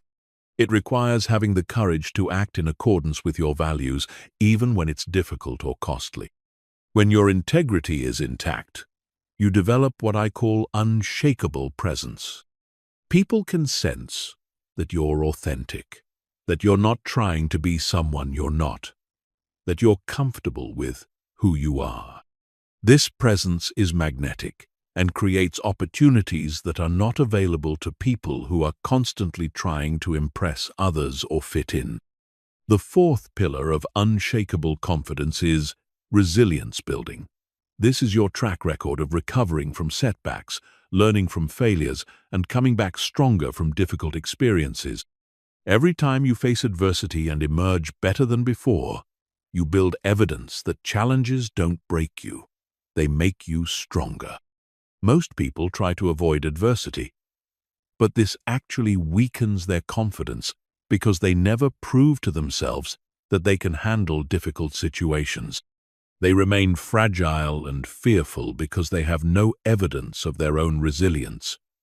Building unshakable confidence requires deliberately seeking challenges that test your limits and force you to grow. This doesn't mean being reckless or seeking unnecessary suffering. It means choosing growth over comfort, challenge over security, and expansion over safety. It means taking on projects that scare you, having conversations you've been avoiding, and pursuing goals that require you to become more than you currently are. The key is to approach these challenges with the right mindset. You're not trying to prove that you're already perfect. You're trying to prove that you can learn and grow. You're not trying to never fail. You're trying to prove that you can recover from failure. You're not trying to avoid all mistakes. You're trying to prove that you can learn from mistakes and use them to become better. The fifth pillar of unshakable confidence is future orientation.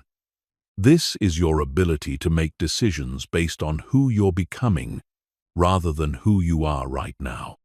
It's the understanding that your current limitations are temporary and that your potential for growth is virtually unlimited.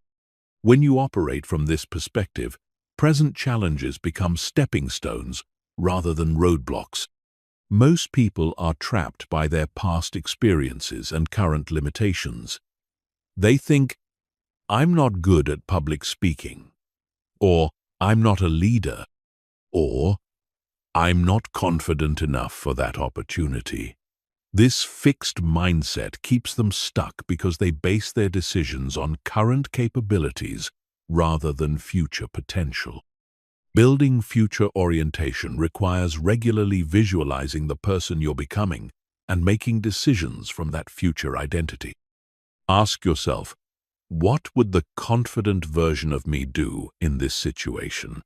Then do that thing, even if you don't feel ready. Act as if you're already the person you want to become, and eventually, you will become that person. The sixth pillar of unshakable confidence is contribution focus. This is the shift from asking, "What can I get?" to asking, "What can I give?" When you focus on how you can add value, solve problems, and help others succeed, You become less self-conscious and more naturally confident. You're not worried about being judged because you're focused on being useful. Most confidence issues stem from excessive self-focus. When you're constantly worried about how you look, what other people think, whether you're measuring up, you create anxiety and self-doubt. But when you shift your focus to how you can contribute, serve, and add value, these self-focused concerns naturally fade into the background. This doesn't mean neglecting your own needs or becoming a doormat. It means approaching situations with a service mindset rather than a self-protection mindset. Instead of thinking, "I hope I don't embarrass myself," think, "How can I help this meeting be productive?" Instead of thinking, "I hope they like me," think, "How can I be genuinely useful to this person?" The final element of building unshakable confidence through emotional mastery is developing what I call evidence awareness.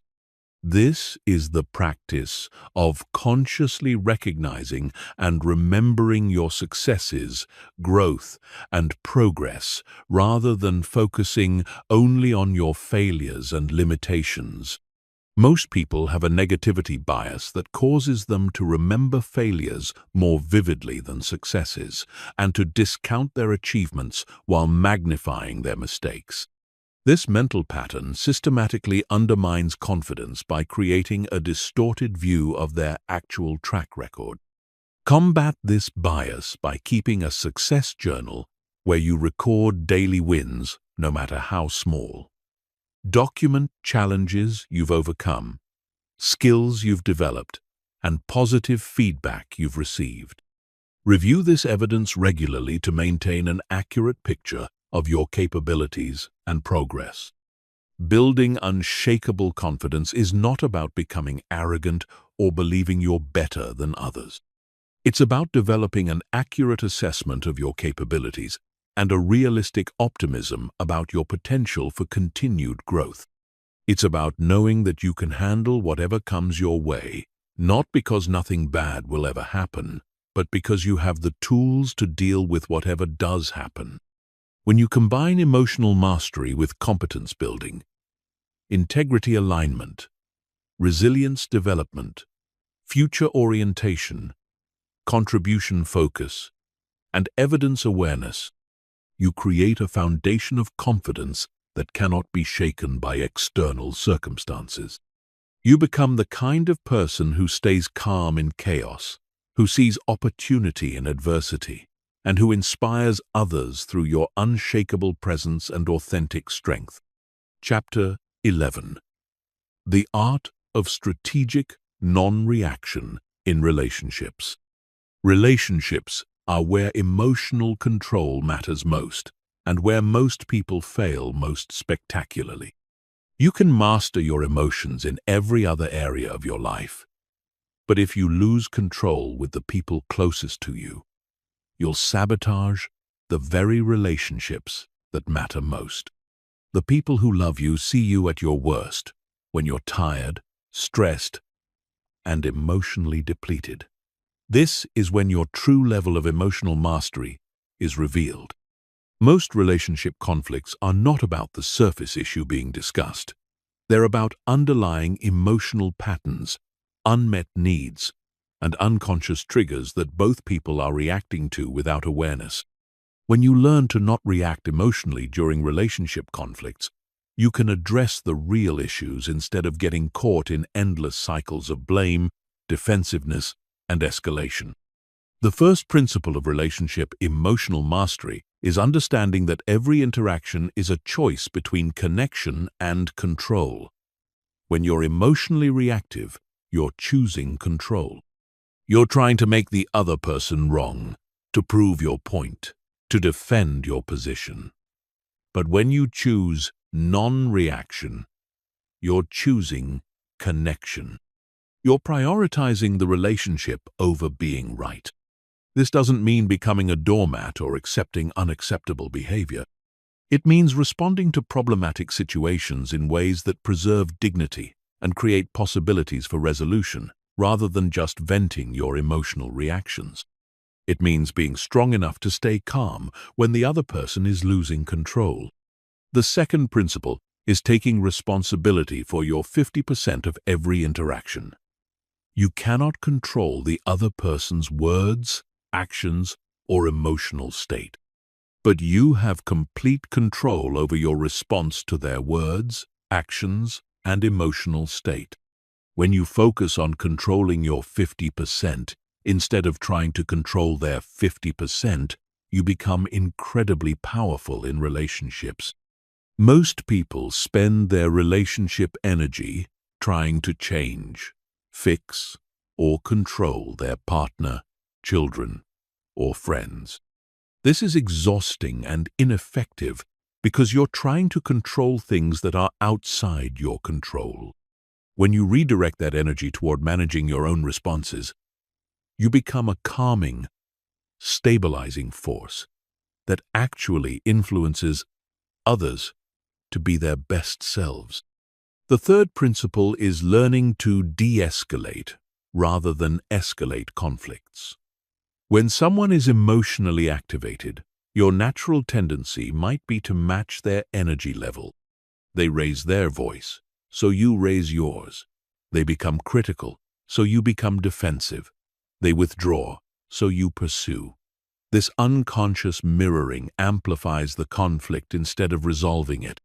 Strategic non-reaction means consciously choosing to lower the emotional temperature of interactions. Speak more quietly when they speak loudly. Become more curious when they become critical. Give space when they're overwhelmed.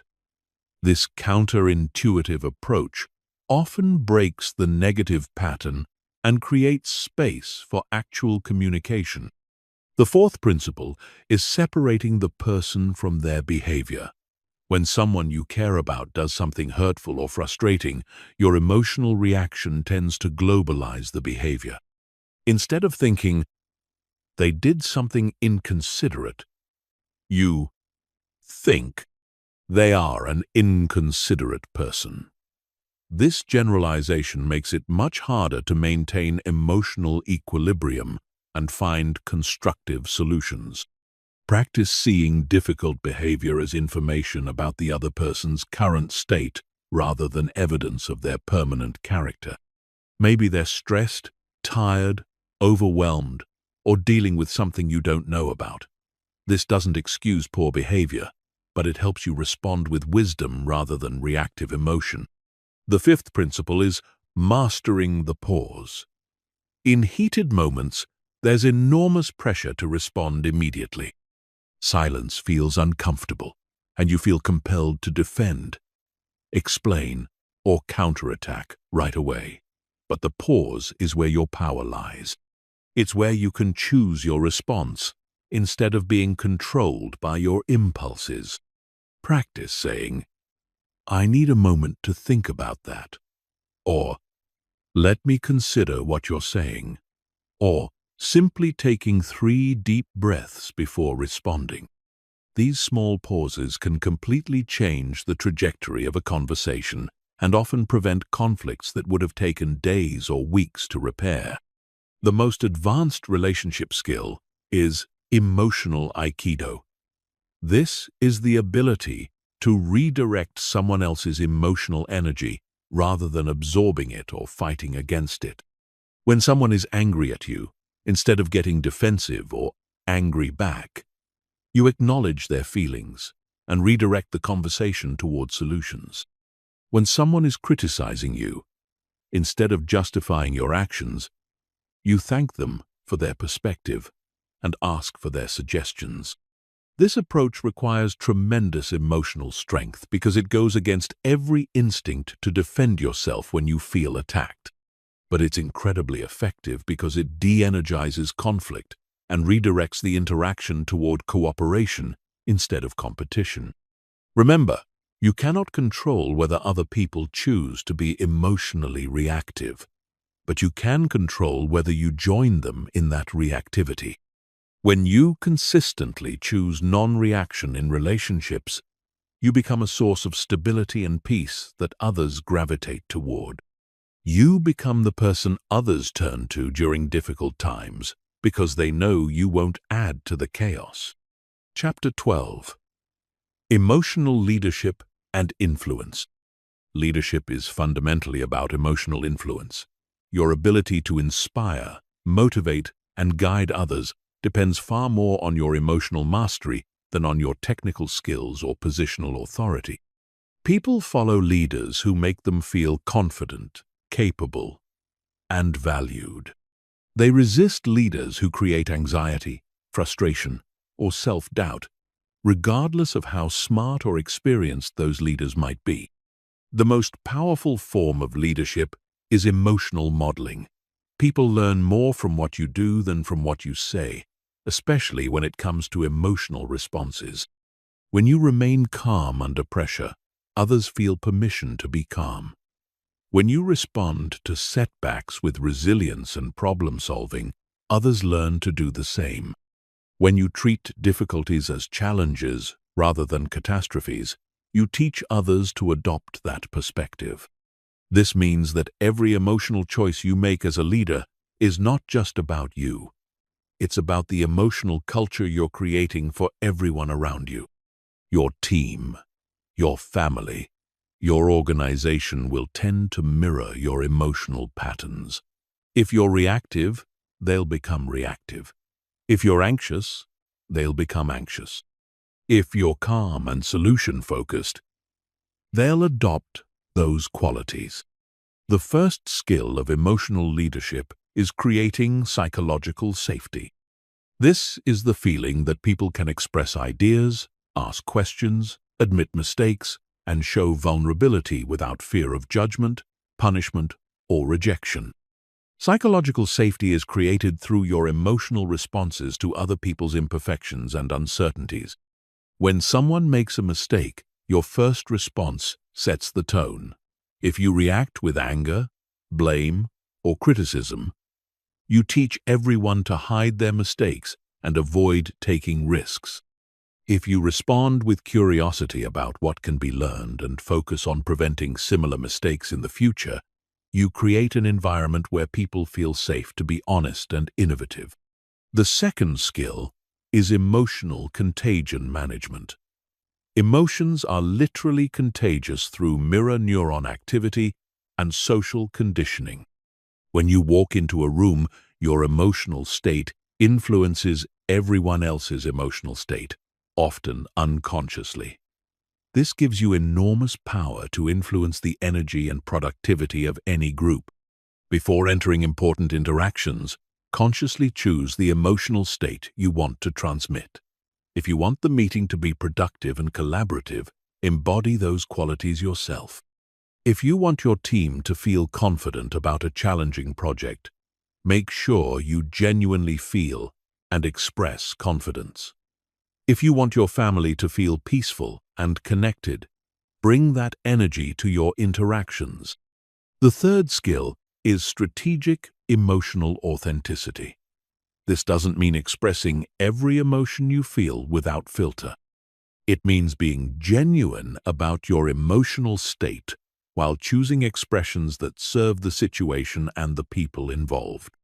You can be authentically concerned about a problem while expressing that concern in ways that motivate rather than discourage.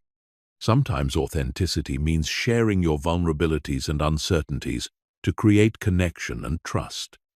Other times it means projecting strength and confidence to help others feel secure. The key is matching your emotional expression to what the situation requires while remaining true to your core values and character. The fourth skill is conflict transformation. Most people either avoid conflict or handle it poorly, but leaders must be able to navigate disagreements and tensions in ways that strengthen rather than damage relationships. This requires seeing conflict as information about differing perspectives and unmet needs, rather than as personal attacks or character defects.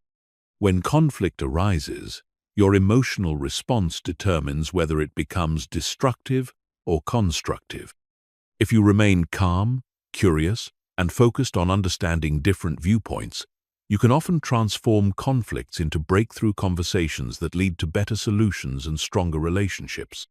The fifth skill is empathetic leadership without emotional absorption.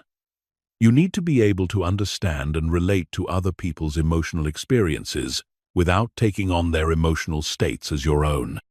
This means you can be compassionate towards someone who's anxious without becoming anxious yourself. You can be supportive of someone who's going through difficulties without being dragged down by their problems. This balance requires strong emotional boundaries and a clear sense of your own emotional identity. You care about others deeply, but you don't lose yourself in their emotional experiences. You provide stability and support precisely because you maintain your own emotional center. The ultimate goal of emotional leadership is creating what I call an upward emotional spiral. This is when your emotional mastery inspires others to develop their own emotional mastery, which creates a positive feedback loop that elevates everyone's performance and well-being. Instead of managing other people's emotions, you're developing their capacity to manage their own emotions. This happens when you consistently model emotional intelligence, provide tools and frameworks for emotional development, celebrate emotional growth in others, and create environments where emotional mastery is valued and rewarded. Over time, you build teams, families, and organizations that are emotionally resilient, highly productive, and deeply fulfilling to be part of. Chapter 13. Creating your personal emotional operating system. Everything you've learned means nothing unless you create a systematic approach to implementing it in your daily life. Most people consume information about emotional control but never develop the consistent practices that turn knowledge into automatic behavior. They understand the concepts intellectually, but continue operating from old emotional patterns because they haven't created new systems to replace the old ones. Your emotional operating system is the set of daily practices, environmental designs, and response protocols that make emotional mastery your default mode, rather than something you have to consciously remember to do. Just like a computer operating system runs in the background and manages all the basic functions automatically, your emotional operating system should manage your emotional responses automatically. The first component is your daily emotional fitness routine. Just like physical fitness requires regular exercise, emotional fitness requires regular practice. This doesn't need to be complicated or time-consuming, but it does need to be consistent. 5 to 10 minutes of focused emotional training every day will create more transformation than hours of sporadic effort. Your routine should include some form of mindfulness or meditation practice to strengthen your awareness of emotional states as they arise. It should include breathing exercises to train your nervous system to respond to stress with calm rather than reactivity. It should include some form of cognitive work, like journaling or reflection, to identify patterns and plan improvements. The second component is environmental design for emotional success. Your physical and social environment has an enormous impact on your emotional state, often without your conscious awareness. If you're constantly exposed to negative news, chaotic spaces, or emotionally reactive people, you'll find it much harder to maintain emotional equilibrium regardless of your skills and intentions. Audit your environment ruthlessly. What inputs are you consuming through media, social media, books and conversations? What does your physical space communicate about calm and order versus chaos and stress? Who are you spending time with? And how do they influence your emotional state? Make changes that support the emotional state you want to maintain. The third component is trigger identification and response planning. You need to become intimately familiar with your personal emotional triggers and have specific strategies ready for each one. This is not about avoiding triggers, which is impossible and counterproductive, but about having planned responses that align with your values and goals. Keep a trigger journal for 2 weeks. Every time you have an emotional reaction, write down what triggered it, what you felt, how you responded, and what you wish you had done differently. Look for patterns in the types of situations, people, and circumstances that tend to activate you. Then develop specific response strategies for each category of trigger. The fourth component is recovery protocols. You need systematic ways to restore your emotional equilibrium after challenging situations or periods of high stress. Without effective recovery protocols, emotional challenges accumulate and eventually overwhelm your capacity to maintain control. Your recovery toolkit should include immediate techniques you can use in the moment, short-term practices you can implement within hours of a stressful event, and longer-term restoration practices for recovering from extended periods of high stress or emotional challenge. Have these ready before you need them, not after. The fifth component is accountability and measurement systems. You need ways to track your progress, identify areas for improvement, and maintain motivation during difficult periods. This could be as simple as a daily rating of your emotional control on a scale of 1 to 10, or as sophisticated as keeping detailed logs of specific situations and responses. The key is having objective measures of progress rather than relying on feelings, which can be unreliable indicators of actual improvement. You might feel like you're not making progress even when you're actually improving significantly, or you might feel like you're doing well when you're actually sliding backwards. The sixth component is continuous learning and adaptation. Your emotional operating system should evolve as you grow and as your life circumstances change. What works in your 20s might not work in your 40s. What works when you're single might not work when you're married with children. What works during stable periods might not work during major life transitions. Schedule regular reviews of your emotional operating system. What's working well? What needs adjustment? What new challenges are you facing that require new strategies? What feedback are you getting from others about your emotional patterns? Use this information to continuously refine and improve your approach. The final component is integration with your larger life systems. Your emotional operating system cannot be separate from your other life management systems.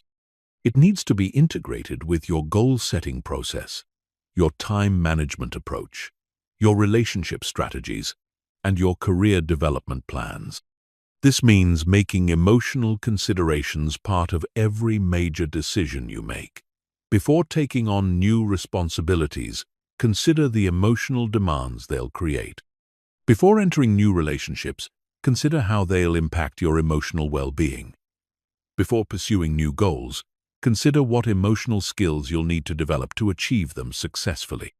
Remember, the goal is not to create a perfect system that never needs adjustment. The goal is to create a robust system that makes emotional mastery easier and more automatic, while remaining flexible enough to adapt to changing circumstances. Your emotional operating system should serve you, not constrain you. Chapter 14. Advanced Applications in High-Stakes Environments. The ultimate test of your emotional mastery comes in high-stakes environments, where the consequences of losing control are severe and immediate. These are situations where careers can be destroyed with a single emotional outburst, where relationships can be permanently damaged by one reactive moment, where opportunities worth millions of dollars can be lost because someone couldn't manage their anxiety or anger. High-stakes environments reveal the difference between intellectual understanding of emotional control and true embodied mastery. When everything is on the line, when you're being tested beyond your comfort zone, when the pressure is intense and the stakes are real, your true level of emotional development becomes clear. The first category of high-stakes environments is crisis management. When something goes seriously wrong, when there's immediate danger or significant loss, when people are looking to you for leadership and stability, your emotional response sets the tone for everyone else's response. Panic is contagious, but so is calm competence.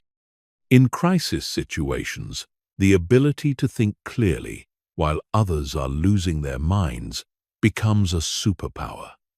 While everyone else is being hijacked by their amygdala, you remain connected to your prefrontal cortex. While others are reacting to the emotional intensity of the situation, you're focusing on the practical steps needed to address the actual problems. This requires advanced preparation. You cannot develop crisis emotional management skills during the crisis. You develop them during calm periods through visualization, stress inoculation training, and practice with smaller challenges. By the time the real crisis hits, your emotional control responses need to be automatic. The second category is high-pressure negotiations and confrontations. Whether you're negotiating a business deal, handling a workplace conflict, or dealing with aggressive behavior from others, your ability to remain emotionally centered gives you enormous strategic advantages. People reveal their true intentions and limitations when they're emotionally activated, but they can only take advantage of your emotional reactions if you have them. The key to negotiation emotional mastery is separating your ego from the outcome. When you're emotionally invested in being right, in getting your way, or in proving your point, you become predictable and manipulable. When you can remain detached from any specific outcome while staying committed to your core interests, you become incredibly difficult to manipulate or intimidate. This doesn't mean not caring about the outcome. It means caring more about the process than the result. More about maintaining your integrity than winning the negotiation. More about finding solutions that work for everyone than getting everything you want. The third category is performance under scrutiny. When you're presenting to important audiences, being evaluated for promotions, competing at high levels, or otherwise performing while being watched and judged, emotional control becomes crucial for accessing your full capabilities. Performance anxiety, imposter syndrome, and fear of judgment can completely undermine your actual skills and preparation. The solution is shifting focus from how you're being perceived to how you're serving others. Instead of thinking about whether you look confident, think about how you can provide value to your audience. Instead of worrying about making mistakes, focus on executing the process you've prepared. Instead of trying to impress others, concentrate on being genuinely helpful. The fourth category is dealing with extremely difficult people. Every field has people who are manipulative, aggressive, unreasonable, or emotionally volatile. Your ability to maintain your center while interacting with these individuals determines whether they drain your energy and compromise your effectiveness, or whether you can work with them productively despite their limitations. The key is not taking their behavior personally. Difficult people are usually difficult with everyone, not just you. Their emotional reactions are about their internal state, not about you specifically. When you can see their behavior as information about their stress level, insecurity, or coping skills rather than as personal attacks, you can respond strategically rather than reactively. The fifth category is managing your own success and failure. Both extreme success and extreme failure can trigger powerful emotional responses that lead to poor decisions. Success can trigger arrogance, complacency, or reckless risk-taking. Failure can trigger shame, despair, or the impulse to give up entirely. Emotional mastery means maintaining perspective and emotional equilibrium regardless of external outcomes. Success is information about what worked, not evidence that you're permanently superior. Failure is information about what didn't work, not evidence that you're permanently inadequate. Both are temporary conditions that require appropriate responses rather than emotional reactions. The ultimate high-stakes environment is your own mind during moments of extreme challenge, uncertainty, or change. When everything you've counted on seems to be falling apart. When the future feels completely uncertain. When you're facing losses or changes that challenge your identity and assumptions about how life works. Your relationship with your own thoughts and emotions becomes the most important factor in your ability to navigate the situation successfully. This is where all your emotional mastery training pays off. When external circumstances are chaotic, you become your own source of stability. When others are panicking about the uncertainty, you become comfortable with not knowing. When everyone else is being overwhelmed by the magnitude of the challenge, you break it down into manageable steps and take them one at a time. The goal is not to become someone who never feels the emotional impact of high-stakes situations. The goal is to become someone who can feel that impact fully while choosing responses that serve your long-term interests and values rather than just relieving the immediate emotional pressure. Chapter 15. The compound effect of emotional mastery. Most people dramatically underestimate the long-term impact of emotional control because they only see the immediate effects of individual emotional choices. They see that staying calm during one argument prevented a fight, or that managing anxiety during one presentation led to better performance, or that not reacting to one criticism preserved a relationship. These immediate benefits are significant, but they're nothing compared to the compound effects that build over months, years, and decades. Emotional mastery works like compound interest. Each individual choice to respond, rather than react, seems small in the moment, but these choices accumulate exponentially over time. Every time you choose emotional control, you're not just improving that one situation. You're strengthening neural pathways that make emotional control easier in all future situations. You're building a reputation for reliability and wisdom that creates opportunities. You're developing inner resources that compound and multiply. The first compound effect is relational trust. Every time you remain calm when others expect you to lose control, every time you respond with wisdom when others are being reactive, every time you choose connection over being right, you make deposits in the trust accounts of your relationships. Over time, these deposits create deep reservoirs of trust that become incredibly valuable during difficult periods. People know they can count on you when things get tough. They seek your perspective during challenging decisions. They want you on their team during high-pressure projects. They trust you with their vulnerabilities and their most important concerns. This level of trust opens doors that remain closed to people who are emotionally unpredictable. The second compound effect is reputation and influence. Your emotional patterns become part of your personal brand, often more important than your technical skills or achievements.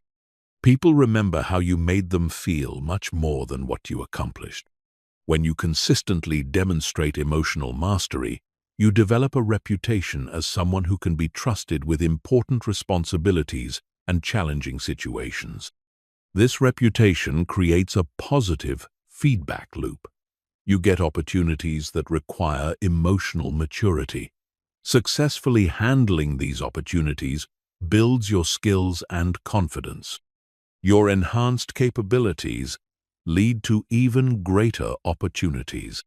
Over time, you become known as someone who performs well under pressure, who can be counted on during crises, who brings stability to chaotic situations. The third compound effect is decision-making quality. When you're not being driven by emotional reactions, you make consistently better decisions across every area of your life. You choose relationships based on compatibility and shared values rather than intense chemistry that burns out quickly. You make career choices based on long-term growth potential rather than immediate gratification or fear-based security. You invest money based on rational analysis rather than greed or fear. You choose how to spend your time based on your priorities and goals, rather than whatever feels urgent in the moment. You handle conflicts based on what will strengthen relationships, rather than what will make you feel better immediately. These better decisions compound over time into dramatically better life outcomes. The fourth compound effect is stress, resilience, and health benefits. Chronic emotional reactivity creates chronic stress, which has devastating effects on physical and mental health over time. Elevated cortisol levels damage your immune system, impair cognitive function, accelerate aging, and increase risk for virtually every major disease. Chronic stress literally shortens your lifespan. When you master emotional control, you dramatically reduce your stress levels and improve your health outcomes. You sleep better, think more clearly, have more energy, and maintain better physical health. These health benefits compound over decades, potentially adding years to your life and significantly improving the quality of those years. The fifth compound effect is learning acceleration. When you're not constantly dealing with emotional drama and reactivity, you free up enormous amounts of mental and emotional energy that can be redirected toward growth and learning. Instead of spending your energy managing the consequences of emotional reactions, you can invest that energy in developing new skills, pursuing meaningful goals, and expanding your capabilities. Emotional mastery also makes you a better learner by improving your ability to receive feedback, handle criticism, and learn from failures. When you're not defensive or reactive, you can extract lessons from challenging experiences instead of just being traumatized by them. This accelerated learning creates competitive advantages that compound over time. The sixth compound effect is opportunity creation. When you have emotional mastery, you become the kind of person that other high performers want to work with. You get invited to join important projects, teams, and organizations. You become trusted with sensitive information and critical responsibilities. You gain access to networks and relationships that create opportunities for advancement and achievement. These opportunities often lead to more opportunities in an upward spiral of growth and success. Each success builds your confidence and capabilities, making you ready for even greater challenges and opportunities. Over time, you gain access to levels of achievement and influence that seemed impossible when you were still trapped in emotional reactivity. The seventh compound effect is inner peace and life satisfaction. Perhaps most importantly, emotional mastery creates a deep sense of inner peace and life satisfaction that comes from knowing you're living according to your values and responding to life from wisdom rather than fear. You develop an inner stability that's not dependent on external circumstances. This inner peace is not the absence of challenge or difficulty. It's the presence of confidence that you can handle whatever life presents. You know that external circumstances are temporary, but your ability to respond with wisdom and grace is permanent. This creates a quality of life that's available regardless of your circumstances. The ultimate compound effect of emotional mastery is becoming anti-fragile. This means you don't just survive challenges and setbacks. You become stronger because of them. Every difficult situation becomes an opportunity to practice and strengthen your emotional skills. Every person who tries to manipulate or upset you becomes unwitting training for greater mastery. When you reach this level of emotional development, you become virtually unshakable. Not because nothing difficult ever happens to you, but because you have unshakable confidence in your ability to handle whatever does happen. You become a source of strength and stability for others, a person who makes every situation better simply by being present and emotionally centered. This is not just about personal success or achievement, though those will certainly follow. This is about becoming the kind of person who contributes to raising the emotional intelligence and maturity of everyone around you. You become part of the solution to the emotional reactivity and dysfunction that plagues so much of human interaction. The choice is yours. You can continue living at the mercy of your emotional reactions, letting temporary feelings drive permanent decisions, remaining trapped in cycles of regret and limitation. Or you can commit to the patient, consistent practice of emotional mastery and unlock the compound benefits that will transform every aspect of your life. The time to start is now. Not tomorrow when you feel more motivated. Not next week when your schedule is clearer. Not next year when your life is less stressful. Now. Because every day you delay is another day of lost compound interest on the most important investment you can make, the investment in your own emotional development and inner mastery.